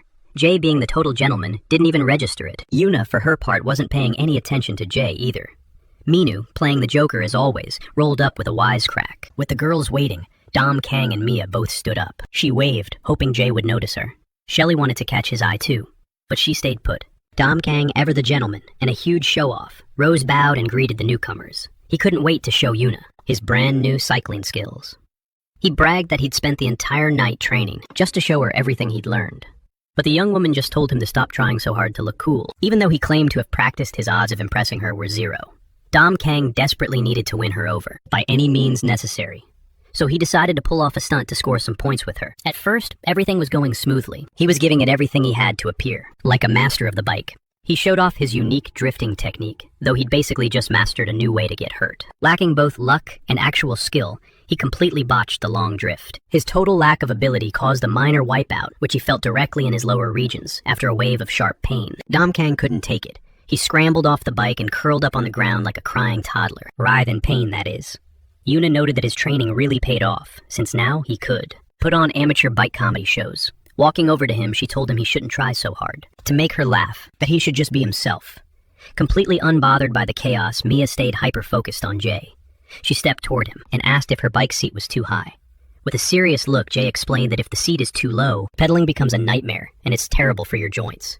Mia nodded, in agreement, promising to get used to the setup he suggested. Trying to play it nice, Mia reminded Jay to hold the seat behind her just so she wouldn't fall. Not wanting to get too close, he promised he was holding the seat steady and that they could give it a go. Minu stood nearby enjoying the circus and suggested to Shelly that they do something else. The blonde said no, though she was clearly annoyed. Shelly decided to stick around. Mia's insecurity was off the charts. She kept begging Jay not to let go. He told her to quit freaking out and just start pedaling, pointing out that he was doing all the heavy lifting, while she wasn't putting in any effort at all. He warned her that locking up her shoulders would ruin her balance, advising her to keep her upper body loose and relaxed. Mia honestly had no clue how to ride. She was wobbling all over the place, pedaling in this bizarre, jerky way. And every single time she lost her footing, she'd throw herself onto Jay. He asked her over and over to center her weight and stop tensing up, complaining that her stiffness made his job so much harder and honestly embarrassing. But desperate for his attention, she agreed to try again. With every passing second, Shelley grew more and more irritated. Jay wasn't giving her the time of day. Finally, she muttered that she couldn't take it anymore. Minu watched Shelley storm over toward Mia to tell her to stop flirting with Jay. Even though Minu was staring straight ahead, his mind drifted back to his childhood. He was thinking about the days he spent biking with his sisters, especially when he was teaching his youngest sister how to ride a bike. He remembered Yuna teasing him, saying their dad was the one who bought them the bikes, specifically so they could keep them.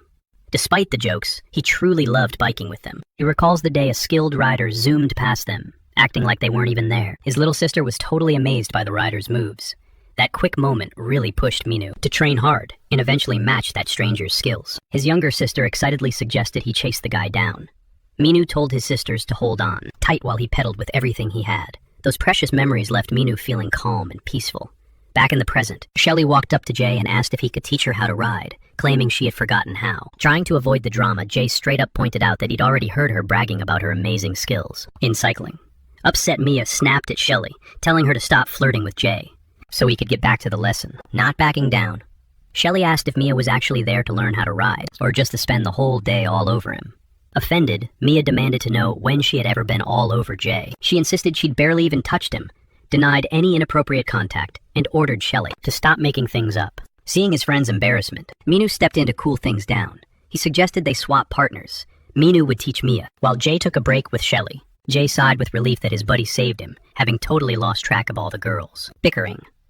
Enjoying having Jay to herself, Shelley put her sunglasses on his face to see how she looked. She then grabbed his glasses, tried them on, and asked for his opinion. She couldn't wear them for long, though, as the strong prescription made her dizzy. Not amused by her games, Jay handed her sunglasses back and demanded his own pair. Shelley stubbornly refused, declaring that she wasn't giving them back. Watching from afar, Mia felt a deep wave of disappointment. It looked like Jay was having way more fun with Shelley than he ever did with her. Noticing her sudden mood shift, Minu asked if she wasn't happy with her new instructor. The saddened girl shyly replied that it wasn't about him. However, Minu's sister, Yuna, was standing right behind them and didn't like where the conversation was heading. Annoyed, Yuna asked why her brother was teaching Mia instead of Jay. Minu explained that Jay was exhausted, and they had switched places. Gritting her teeth, Yuna sternly warned her brother not to try anything funny with her friend. Before Minu could answer, Dom Kong suddenly showed up. "Hey boss, Minu." Dom Kong eagerly declared that he would take care of Yuna so Minu could go have some fun. Minu told Dom to stop calling him that, finding it super weird. Dom ignored him, his only priority being Minu's sister. He then told Minu to go have fun with Mia. Upset, Yuna told Dom that it was weird and creepy, insisting he shouldn't call her brother boss, acting all affectionate. Dom explained he called Minu boss because he already felt like part of the family. Yuna, showing her own brand of affection, lightly grabbed Dom's neck, preparing to smack him in the face with a playful punch. Meanwhile, Mia had to settle for her new cycling coach. At one point, Mia realized she wasn't good at biking, which brought her to tears. Minu tried to explain kindly that cycling isn't about talent, but about effort. He explained that her fear of falling was holding her back. Head down and quiet Mia seemed to agree with her new teacher. Minu went on repeating that it wasn't about talent. The real issue was her shyness. If she stayed this scared, she would never improve, which could stop her from ever becoming a cyclist. Mia looked down, remembering how her classmates used to bully her at school. She was constantly teased by her classmates, who would play inappropriate pranks on her. Mia always kept everything bottled up, never daring to voice her frustration, just to keep the peace with her friends. Deep down, those old memories only made her feel even more hollow and sad. Minu stepped in, urging her to keep pushing forward and not give up. He warned her that if she backed down now, fear would only sink its claws in deeper later on. Resting a steady hand on her helmet, Minu told her not to be afraid of taking a spill. Whatever she was doing, she needed to trust herself. Everything feels terrifying the first time you try it, but once you nail it, it's not such a big deal anymore. His words hit home, and suddenly, Mia wanted the courage to keep going. She was dead set on not letting the fear of falling stop her. She wanted to be a cyclist and ride right alongside Jay, and Minu was genuinely stoked to see that fire back in her eyes. He wasn't about to quit on her, holding the bike steady while Mia desperately tried to find her center of gravity. Minu was there like a rock, keeping her grounded. With every encouraging word, Minu kept telling her she was inches away from greatness. If she just pushed a little harder, she was going to crush it. Minu told her to stop staring at the ground, keep her eyes on the path ahead, and pedal with total confidence. With the noise in her head fading away and her focus locked on the goal, Mia started making real progress, even with that lingering fear. Knowing Minu had her back gave her so much peace of mind. Satisfied, Minu thought she'd finally clicked, but he told her to keep those pedals moving. Mia agreed to keep at it. She asked Minu to hold the bike for a bit longer, but just as she spoke those words and glanced back, she realized she was riding solo. Minu was already a few paces away, cheering her on. Her hard work finally paid off, drawing cheers from everyone, and Mia was beaming, because she knew she'd actually done it. Dom Kong noticed Mia was handling it all on her own, while Shelly, dripping with jealousy, couldn't see what the big deal was. To her, riding a bike was no-brainer, and her look of pure disdain said it all. The cold, sharp look Jay shot Shelly was enough to shut her down. He didn't even have to say a word. Meanwhile, Minu was feeling pretty proud of the masterclass he'd just delivered. Mia was thriving because he was such a killer teacher, and she seemed to finally get it. She was pedaling on her own, no hands required, and Mia was absolutely thrilled with herself. This was a win she'd earned, and as she rolled back to the group, Minu told her, "See, you've got it now." He added that it wasn't as impossible as she thought, and now that she could ride, they were ready for the road. They could finally hit the trails together, and Mia was so grateful for Minu's recognition and his endless patience. He really had been the best coach she could ask for. Jay looked over once more. Minu was having a blast, but Jay shut it down with a single icy stare. With a look of pure annoyance, Jay muttered that he was feeling off and just walked away. Minu was completely blindsided by Jay's sudden attitude shift. The vibe died instantly, and Jay's exit basically triggered a chain reaction that sent the whole group scattering. Everyone started heading in different directions, even though Minu really wanted them to stick together and just ride. Mia felt a pang of sadness. She'd finally learned to ride just in time for Jay to bail. Luna sighed, saying it was a shame, but since the group was breaking up, she figured she'd head out too. Mia, still riding high on her progress, said it had been fun, but she had to get going as well. Yuna looked over and noticed Dom Kong was standing there in silence. She asked if he wasn't leaving, and he offered to walk her home, but Yuna thanked him and insisted she'd just grab a taxi. Dom wouldn't take no for an answer, and kept trailing her until she found one. Yuna walked on ahead. Dom followed close behind, keeping a watchful eye, until he was totally drained, so he asked Yuna to guard the bikes for a second. He told her he was going to hit a convenience store for a drink, and asked if she wanted anything. All she wanted was for him to quit following her. It was getting really annoying. Just then, some guys wandered by, bummed about missing out on the action. One of them just wanting to call it a day and head home. One of them calmly mentioned he was heading to the convenience store, and would be back soon, leaving his 3 buddies behind. They were all annoyed, since their school was the only one in the area forcing them to hit the books, even on weekends. While waiting for their friend to return, one of them spotted Yuna standing alone across the street, holding something. She had a bike with her, and he nudged his friends, commenting that she was actually a total catch. A friend asked if he was going to try and ask her out. Grinning, he told them to hang tight because he was going to cross the road and go talk to her. Yuna was stressed out, fidgeting with her phone and wondering why Dom was taking so long at the store, when suddenly, some guy walked up to get her attention. She looked up to see a stranger, telling her how pretty she was. He demanded her number, but Yuna just acted like he wasn't even there, completely blanking him. The guy was clearly clueless and kept pushing for her digits, and for her to add him online. Getting increasingly irritated, Yuna looked him dead in the eye and told him she wasn't interested. She told him to quit bothering her, but he didn't take kindly to being rejected at all. His friends across the street saw Yuna tell him to back off. Finding it hilarious, they started snapping pictures, while the guy, now fuming, yelled at Yuna to repeat what she had just said. He insisted there was nothing wrong with asking a girl for her number, and told her to stop acting like she was so perfect. Calling her names and acting completely trashy, he started hurling insults at her, and hitting her with all sorts of offensive slurs. But the scene didn't end there. The guy was about to be put in his place. Someone arrived to teach him a lesson, and it was so brutal that the friends watching from across the street froze in their tracks, like they were hypnotized. The guy who had been bullying and disrespecting Yuna just because she wouldn't hand over her phone number was getting schooled, and it was Dom who showed up to dish out some discipline. He made it crystal clear to the guy that he shouldn't treat people like that. Taking off his cap, Dom revealed a look of pure rage, making it obvious he wouldn't tolerate anyone approaching Yuna with such disrespect. The bully from earlier was now slumped on the ground after his harsh lesson, while his friends on the other side were completely lost. They couldn't wrap their heads around what just happened and started panicking, blaming Yuna for everything. Yuna saw them staring and started shaking. She knew things weren't going to end well, especially since Dom looked like he was in a really bad mood, and he wasn't about to let the other two slide either. One of the guys across the street glared at Dom, thinking there was safety in numbers, but Dom moved so fast the guy didn't even realize he was already getting a wake-up call. Someone had to teach him that he needed to respect women, and Dom was there to make sure that kind of behavior wouldn't slide. All while giving the guy a piece of his mind. Little by little, the guy finally seemed to get the message that he shouldn't mess with girls, and if they didn't want to talk, leave them alone. Dom was an expert at disciplining people who disrespected his dear Yuna. For her part, Yuna was screaming at Dom to stop, terrified that he was going to get into real trouble. But Dom kept at it, because the guy's attitude was completely unacceptable. And then Dom turned his gaze to the next one. Since there were 3 of them, and he'd only dealt with 2, the third guy was shaking and sweating. He knew he was probably next in line for a lesson. That's when Yuna begged Dom to stop again. She was terrified that he might get into even deeper trouble. Yuna and Dom walked back in silence. She was still upset because he'd started a fight, and he was. Frustrated because he couldn't just sit by and do nothing. Eventually, Yuna said she'd just catch a taxi home. Dom asked if she was really mad just because he stepped in to fix the situation. Yuna admitted she was. Reminding him that she'd asked him not to go around disciplining people, Dom asked if she really expected him to just stand there and watch the guy treat her with such disrespect. Yuna replied that he didn't have to be so aggressive about it. While giving those frustrated guys a piece of her mind, Dom asked if she really thought he shouldn't have stepped in. Like, would she have preferred he just stood there and watched? Yuna stayed silent for a second. She knew she was in the wrong, but she didn't want Dom meddling in her business. That's when Dom told Yuna that for a girl who grew up living like a princess, she probably thought he was just like everyone else. Walking away from Yuna, Dom added that he sincerely hoped she'd make it home safe. The guy from the convenience store who'd bailed and left the bag behind was on his phone.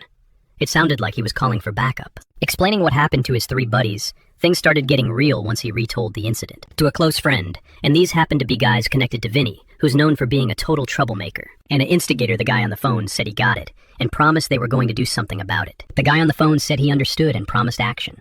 Vinny's right about the situation with some of those pathetic guys. Vinny didn't like the sound of that at all. He crushed his cigarette and decided to go check it out himself. The guy who made the call rushed back to his 3 friends sitting on a bench. They all looked pretty shaken up and miserable. They even felt it was kind of unfair that they got dragged into a disciplinary beatdown. The only one who didn't get touched told his friends they shouldn't have bothered those girls in the first place. He explained he was only fine because one of the girls had kicked him away. The guy who started the whole mess then called him a coward for running off. The instigator then wondered why Vinny and Sung had been called out for something this small. He added that it would be super embarrassing if word got out that all 3 of them got taken down by just one person. Right then, Vinny showed up and ordered the instigator to get his hands off the boy. The guy was so startled he practically collapsed to the ground. Sitting there on the floor, the instigator looked up and realized it was Vinny, whose booming voice had basically knocked the wind out. Vinny wanted to know where the guy in question was grilling the instigator on the ground repeatedly. The boy replied that by the time he woke up, the person was already gone. Vinny then lectured the boy, telling him not to tell anyone they were from the same school,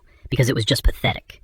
Sung concluded that the person who'd handed them their defeat was just a regular student. One of the 3 people who'd also been put in their place claimed he wasn't entirely sure about the details. But he did describe someone with long hair and a bandage right under his nose. Apart from that hair and the bandage, he couldn't recall a single other thing. However, one of them had something way more useful. When that guy tried to flirt with a girl, a friend, thinking it was a hilarious joke, snapped a photo. So they actually had a picture.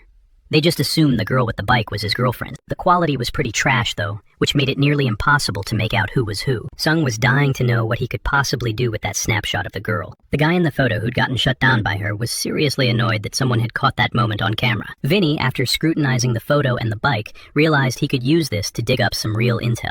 Vinny told Sung to send the file over, explaining that he finally had an idea of how to play this. Vinny pulled out his phone and dialed up an old friend, a guy currently grinding away on a treadmill with his bike. Trying to hit top speed, the friend groaned the second the phone rang, barking about how much he hated being interrupted mid-workout. He cut the session short, wiped off the sweat, and finally picked up. When he saw it was Vinny, his mood soured even more. But Vinny just told him to shut it and look at the image. Vinny demanded his full attention, suggesting that someone on his team might be riding that specific bike. TJ shot back that he'd never seen a soul on his team riding that kind of trail bike. TJ demanded to know why Vinny was bothering him with this, and Vinny explained he was hunting for a guy with long hair and a bandage under his nose. TJ racked his brain trying to place him. Once he considered the description, only one name popped into his head. It was the guy from the Sunny School Student Council President's inner circle, and TJ spilled the tea to Vinny right away. Vinny's ears perked up the second he heard the dude was from Sunny School. After naming the guy, TJ felt pretty proud of himself, knowing the Student Council President's friend was a big deal. But then TJ remembered how many times he'd lost to this guy. His expression soured, then shifted into a twisted grin as he stared down the bike. TJ had no clue what was really going down, but he was just relieved Vinny wasn't going to hunt him down at school the next day. Dom Kang walked into class glued to his phone. His classmate, a guy they called Mr. Tough Guy, kept bugging him to go out and hit the rollers. He wanted to ride their bikes after school, but Dom had to shut him down, saying he had to pull a shift tonight. Minu looked noticeably bummed, so Dom offered to meet up and train alone later on. Assuming he could take a break from his job, that is. Jay straight up told Minu to quit hanging around his classroom, but Minu fired back, saying the room didn't belong to Jay. It was a public space meant for everyone at school to share. But Jay countered that he never stepped foot in other rooms anyway. He had no reason to, but their classmates were already whispering, convinced it was just another lover's spat between them. Fueling more rumors they all bought into, Chelsea snuck up on Jay and snapped a selfie before he even realized what was happening. He wasn't having it, and demanded to know what she was doing. But she just swooned, saying he was cute and that she planned to show her friends. Back in England, she wanted to prove she'd found a guy she actually liked. She needed the photo to convince them he was her boyfriend and asked if he was cool with it. Jay shut her down instantly, but she just showed him the screen she'd already posted it. She shoved the selfie in his face again, adding that it was too bad, since you know it was already live online. Mia strolled into class feeling great, because she and her girl Yuna were locked in to catch a movie the next day. Yuna walked in and glanced at Dom Kong, who didn't exactly look thrilled to see her either. The two girls walked past without saying much, and even Dom, who usually lit up whenever Yuna was around, felt totally off. Not acting like himself at all, Dom tried to zone out. He claimed he was wiped out and needed a nap just to dodge any awkward questions. But Minu noticed the tension. Since neither Dom nor Yuna were talking, Mia picked up on it too, whispering to Yuna to ask if something went down between them. Yuna looked absolutely crushed, prompting Mia to ask if they'd fought. Clearly upset, Yuna replied. "It's nothing," Yuna said, looking over at Dom, slumped over his desk, fast asleep. She added, "We're not even close enough to fight." Outside, Dom's guard dog was watching his bike. When Dom finally showed up, the dog went wild, especially when he called him by his name. Dom had named his dog Jordan. He thanked Jordan for being such a solid bodyguard and watching over the bike. Dom told Jordan he was going to skip the rest of the day and head home early. But the second he let the dog go, the pup bolted, and Dom had to scramble to grab his bike and chase him down, no matter how hard he yelled, "Jordan!" The dog kept causing a scene, drawing everyone's attention. Once he finally got the chaos under control, Dom strapped Jordan to his backpack and hauled the dog onto his back. Everyone stared as Dom pedaled away with a dog that big hitched to his back. Dom pleaded with his buddy, "Jordan, please stop running off. It's dangerous. Someone could get you hurt." As classes wrapped up, everyone started heading out. Meanwhile, those three guys from the night before were lurking, hoping to catch a glimpse of someone. They kept watch outside Sunny School, waiting for their target to walk out. They were dead set on finding the kid, but the ringleader didn't spot who he was looking for. Instead, he noticed the girl he'd tried to hit on the night before from across the way. Yuna was walking with her friend Mia. Yuna looked totally heartbroken, because Dom, who usually knew how to cheer her up, had already ditched class. Instead of being bummed, the troublemaker grinned the second he spotted Yuna and pointed her out to his crew. Meanwhile, Mia was trying to talk to Yuna about Dom, noting that he'd been acting totally off that day. Mia tried to see if Yuna could shed any light on what was going on, but Yuna just brushed it off, saying it wasn't the first time Dom had skipped class. She told Mia not to sweat it. Dom was probably fine. Mia said she hoped so. Yuna stayed quiet as they walked, until three guys suddenly blocked their path. One of them asked Yuna if she remembered him. Mia, terrified, asked Yuna who they were. Back at the club where Dom worked, he was using his downtime to push his cycling tricks to the limit. His bodyguards were timing him, and Dom was crushing record after record, pulling off insane moves. In record time. It was obvious Dom wasn't messing around. He was dead set on impressing his friends, and landing a spot on a team. That was why he was grinding so hard. He'd even mastered the stand-up maneuver, even though it was still a total beast to pull off. That's when his phone buzzed. He thought it was weird who would be calling him at this hour. Dom fished his phone out of his pocket to see who it was. It was Mia, and she sounded absolutely frantic. Realizing something was wrong, Dom went on high alert. She was sobbing, begging him to help Yuna. Yuna was being cornered by those same guys from the other day, and Mia was completely out of her depth. The moment he heard that Dom's entire demeanor shifted even, his bodyguards noticed the change in the air. One of them called out that it was time to go, but was shocked when Dom snatched his bike. Dom took off at full speed, his face set in a look of pure intensity. The bullies were leaning on Yuna, demanding Dom's number. They told her there was no point in trying to shield her boyfriend because they'd hunt him down eventually. Yuna shot back that they were in for some serious trouble, starting fights and now chasing Dom down. She warned them that if they kept this up, she'd call the cops because they were becoming a public menace. One of the guys just gave a sarcastic grin, warning Yuna about what would happen the next day if she actually dialed the police. Mia was already on the edge of a breakdown, completely unused to dealing with this kind of scum. Softly, she told Yuna she'd already called Dom, and he was probably on his way. Yuna's eyes went wide. She didn't want Dom getting dragged into this, especially when she saw who she was dealing with. Vinny was trouble personified. He barely looked like a human being at all. Everywhere he went, chaos followed. And looking at Vinny's eyes, it was clear he was starving for a fight. He'd gone through all that trouble just to square off against Dom, and now Mia had handed Dom over to his bullies on a silver platter. The moment Dom's bodyguards spotted him speeding away after taking a sketchy phone call, they didn't waste a second chasing after him, though they ended up stuck at a red light. Riding right along with them was Jordan, Dom's loyal dog, who still couldn't wrap his head around how Dom was moving that fast on a bike. Meanwhile, Dom's dad called, demanding to know what the hell was going on. They told his dad that after that phone call, Dom had suddenly bolted toward his school. Pedaling for his life, Dom hit an insane speed, even losing his cap in the process. As he pedaled, his mind racing, Dom knew he had to get there before anyone did something unforgivable. To Yuna, he felt like absolute trash, especially since they hadn't even spoken all day, and he needed to reach her as fast as humanly possible. Old memories started flooding back while he rode. He remembered when he looked completely different even, if that mustache had always been his signature look. He recalled working a shift standing guard at a club, when he saw some guy manhandling a girl. Dom stepped in, telling the creep to let her go, but the jerk just doubled down and grabbed her arm. Another guy rolled up acting like Dom was being disrespectful, and threatened that his father wouldn't be happy to hear about how he was handling things. The first guy immediately backed down, apologizing to the young man, and swearing he wouldn't do it again. The girl shot a quick look at Dom, and he caught her eye too.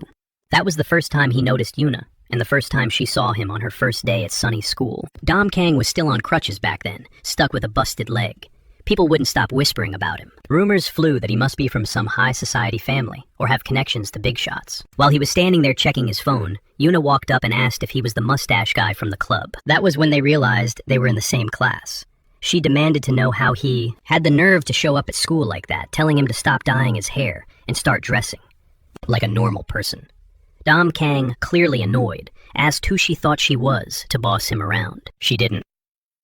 He pleaded with her not to tell a soul, student or teacher, about what happened that night. He tried to explain that the mustache and the club job were things that had to stay under wraps. Dom Kang asked why she was wasting her breath gossiping about someone she didn't even know. Looking him dead in the eye, Yuna snapped that if he was so scared, he should start acting like a decent student instead of a hoodlum. Dom Kang told her to quit nagging him with her useless drama, thinking to himself that she had some serious attitude issues. Dom Kang also saw Mia and Yuna catching up, having been friends since back in elementary school. The two of them were chatting right in front of him, like he was invisible. He figured he should have just pretended not to see her earlier. Why did he have to end up at the same school? With only a year left before college entrance exams, the other kids were ready to party like crazy. At least. That's what some guys were saying as they headed his way. But the second they passed Dom Kang, they gave him a dirty look and started talking trash. He pretended he didn't hear a word. Then they called him back, demanding to know if he was a freshman and asking how he dared to stare at his seniors. Just like that, Dom Kang told them straight up that he was just looking ahead, and that he couldn't help it if they happened to be standing there, seniors or not. They weren't about to let some kid looking like that talk back. One of them warned Dom Kang, but he'd better stop playing the smart aleck. Dom Kang didn't hesitate for a second, keeping his eyes locked on the guy. The guy tried to lunge at him, swinging a hook, but Dom Kang dodged it easily. However, since Dom Kang was already hurt, one of them kicked his crutch out from under him, sending him crashing to the ground. Then they started stomping on him, asking him who he thought he was. They walked off, sneering that kids these days have zero respect, and warning him not to cross them again, if he wanted to stay in one piece. Dom Kang was caught off guard at first, but now, everything had changed. He snatched his crutch off the floor, while the two goons were still busy running their mouths. Just as they were yapping about putting a first year in his place, Dom Kang made his move. He was already right behind them. When one of them spun around, it was way too late.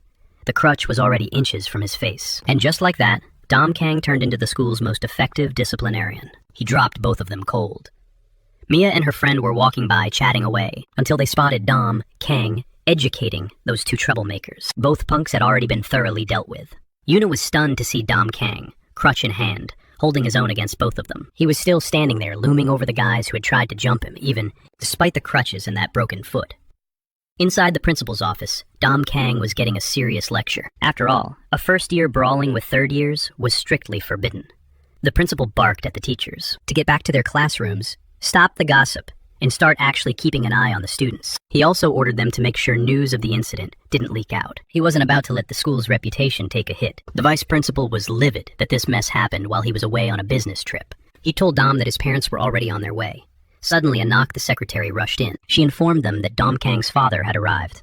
The vice principal ordered her to show them in. They stormed in. The secretary, clearly shaken, tried to stammer out an explanation. But before she could get a word out, they pushed past her. Dom Kang's father walked in flanked by his bodyguards, commenting on how pleased he was that his son was attending such a fine school. Pulling off his glasses looking even more terrifying, the father demanded to know what kind of trouble his son had gotten into this time. When he greeted the vice principal, the guy practically shriveled up, shrinking into his seat. Dom knew he was in deep trouble. He could feel the situation spiraling out of control, faster than he could handle. Later, when Dom walked out unscathed, everyone was whispering, wondering how he hadn't been expelled for taking down those two seniors. With his crutches clacking, people started avoiding him, and the rumors behind his back only grew. Dom was fed up with everyone talking about him like he wasn't standing right there. He found the perfect spot for a nap, high up, quiet, and isolated. He collapsed on the floor, completely drained, and began to drift off. He jolted awake when someone snapped at him to get up. Dom realized the person calling his name had even kicked him just to wake him up faster. Annoyed, he barked, asking who the hell was being such a pain, only to realize it was just that annoying girl who was always on his case. She glared at Dom, asking if he had any clue how much time she'd wasted dragging herself all over the school looking for him. Dom immediately shot back, asking why she was so desperate to find him. She told him the teacher wanted a word, and she had to track him down.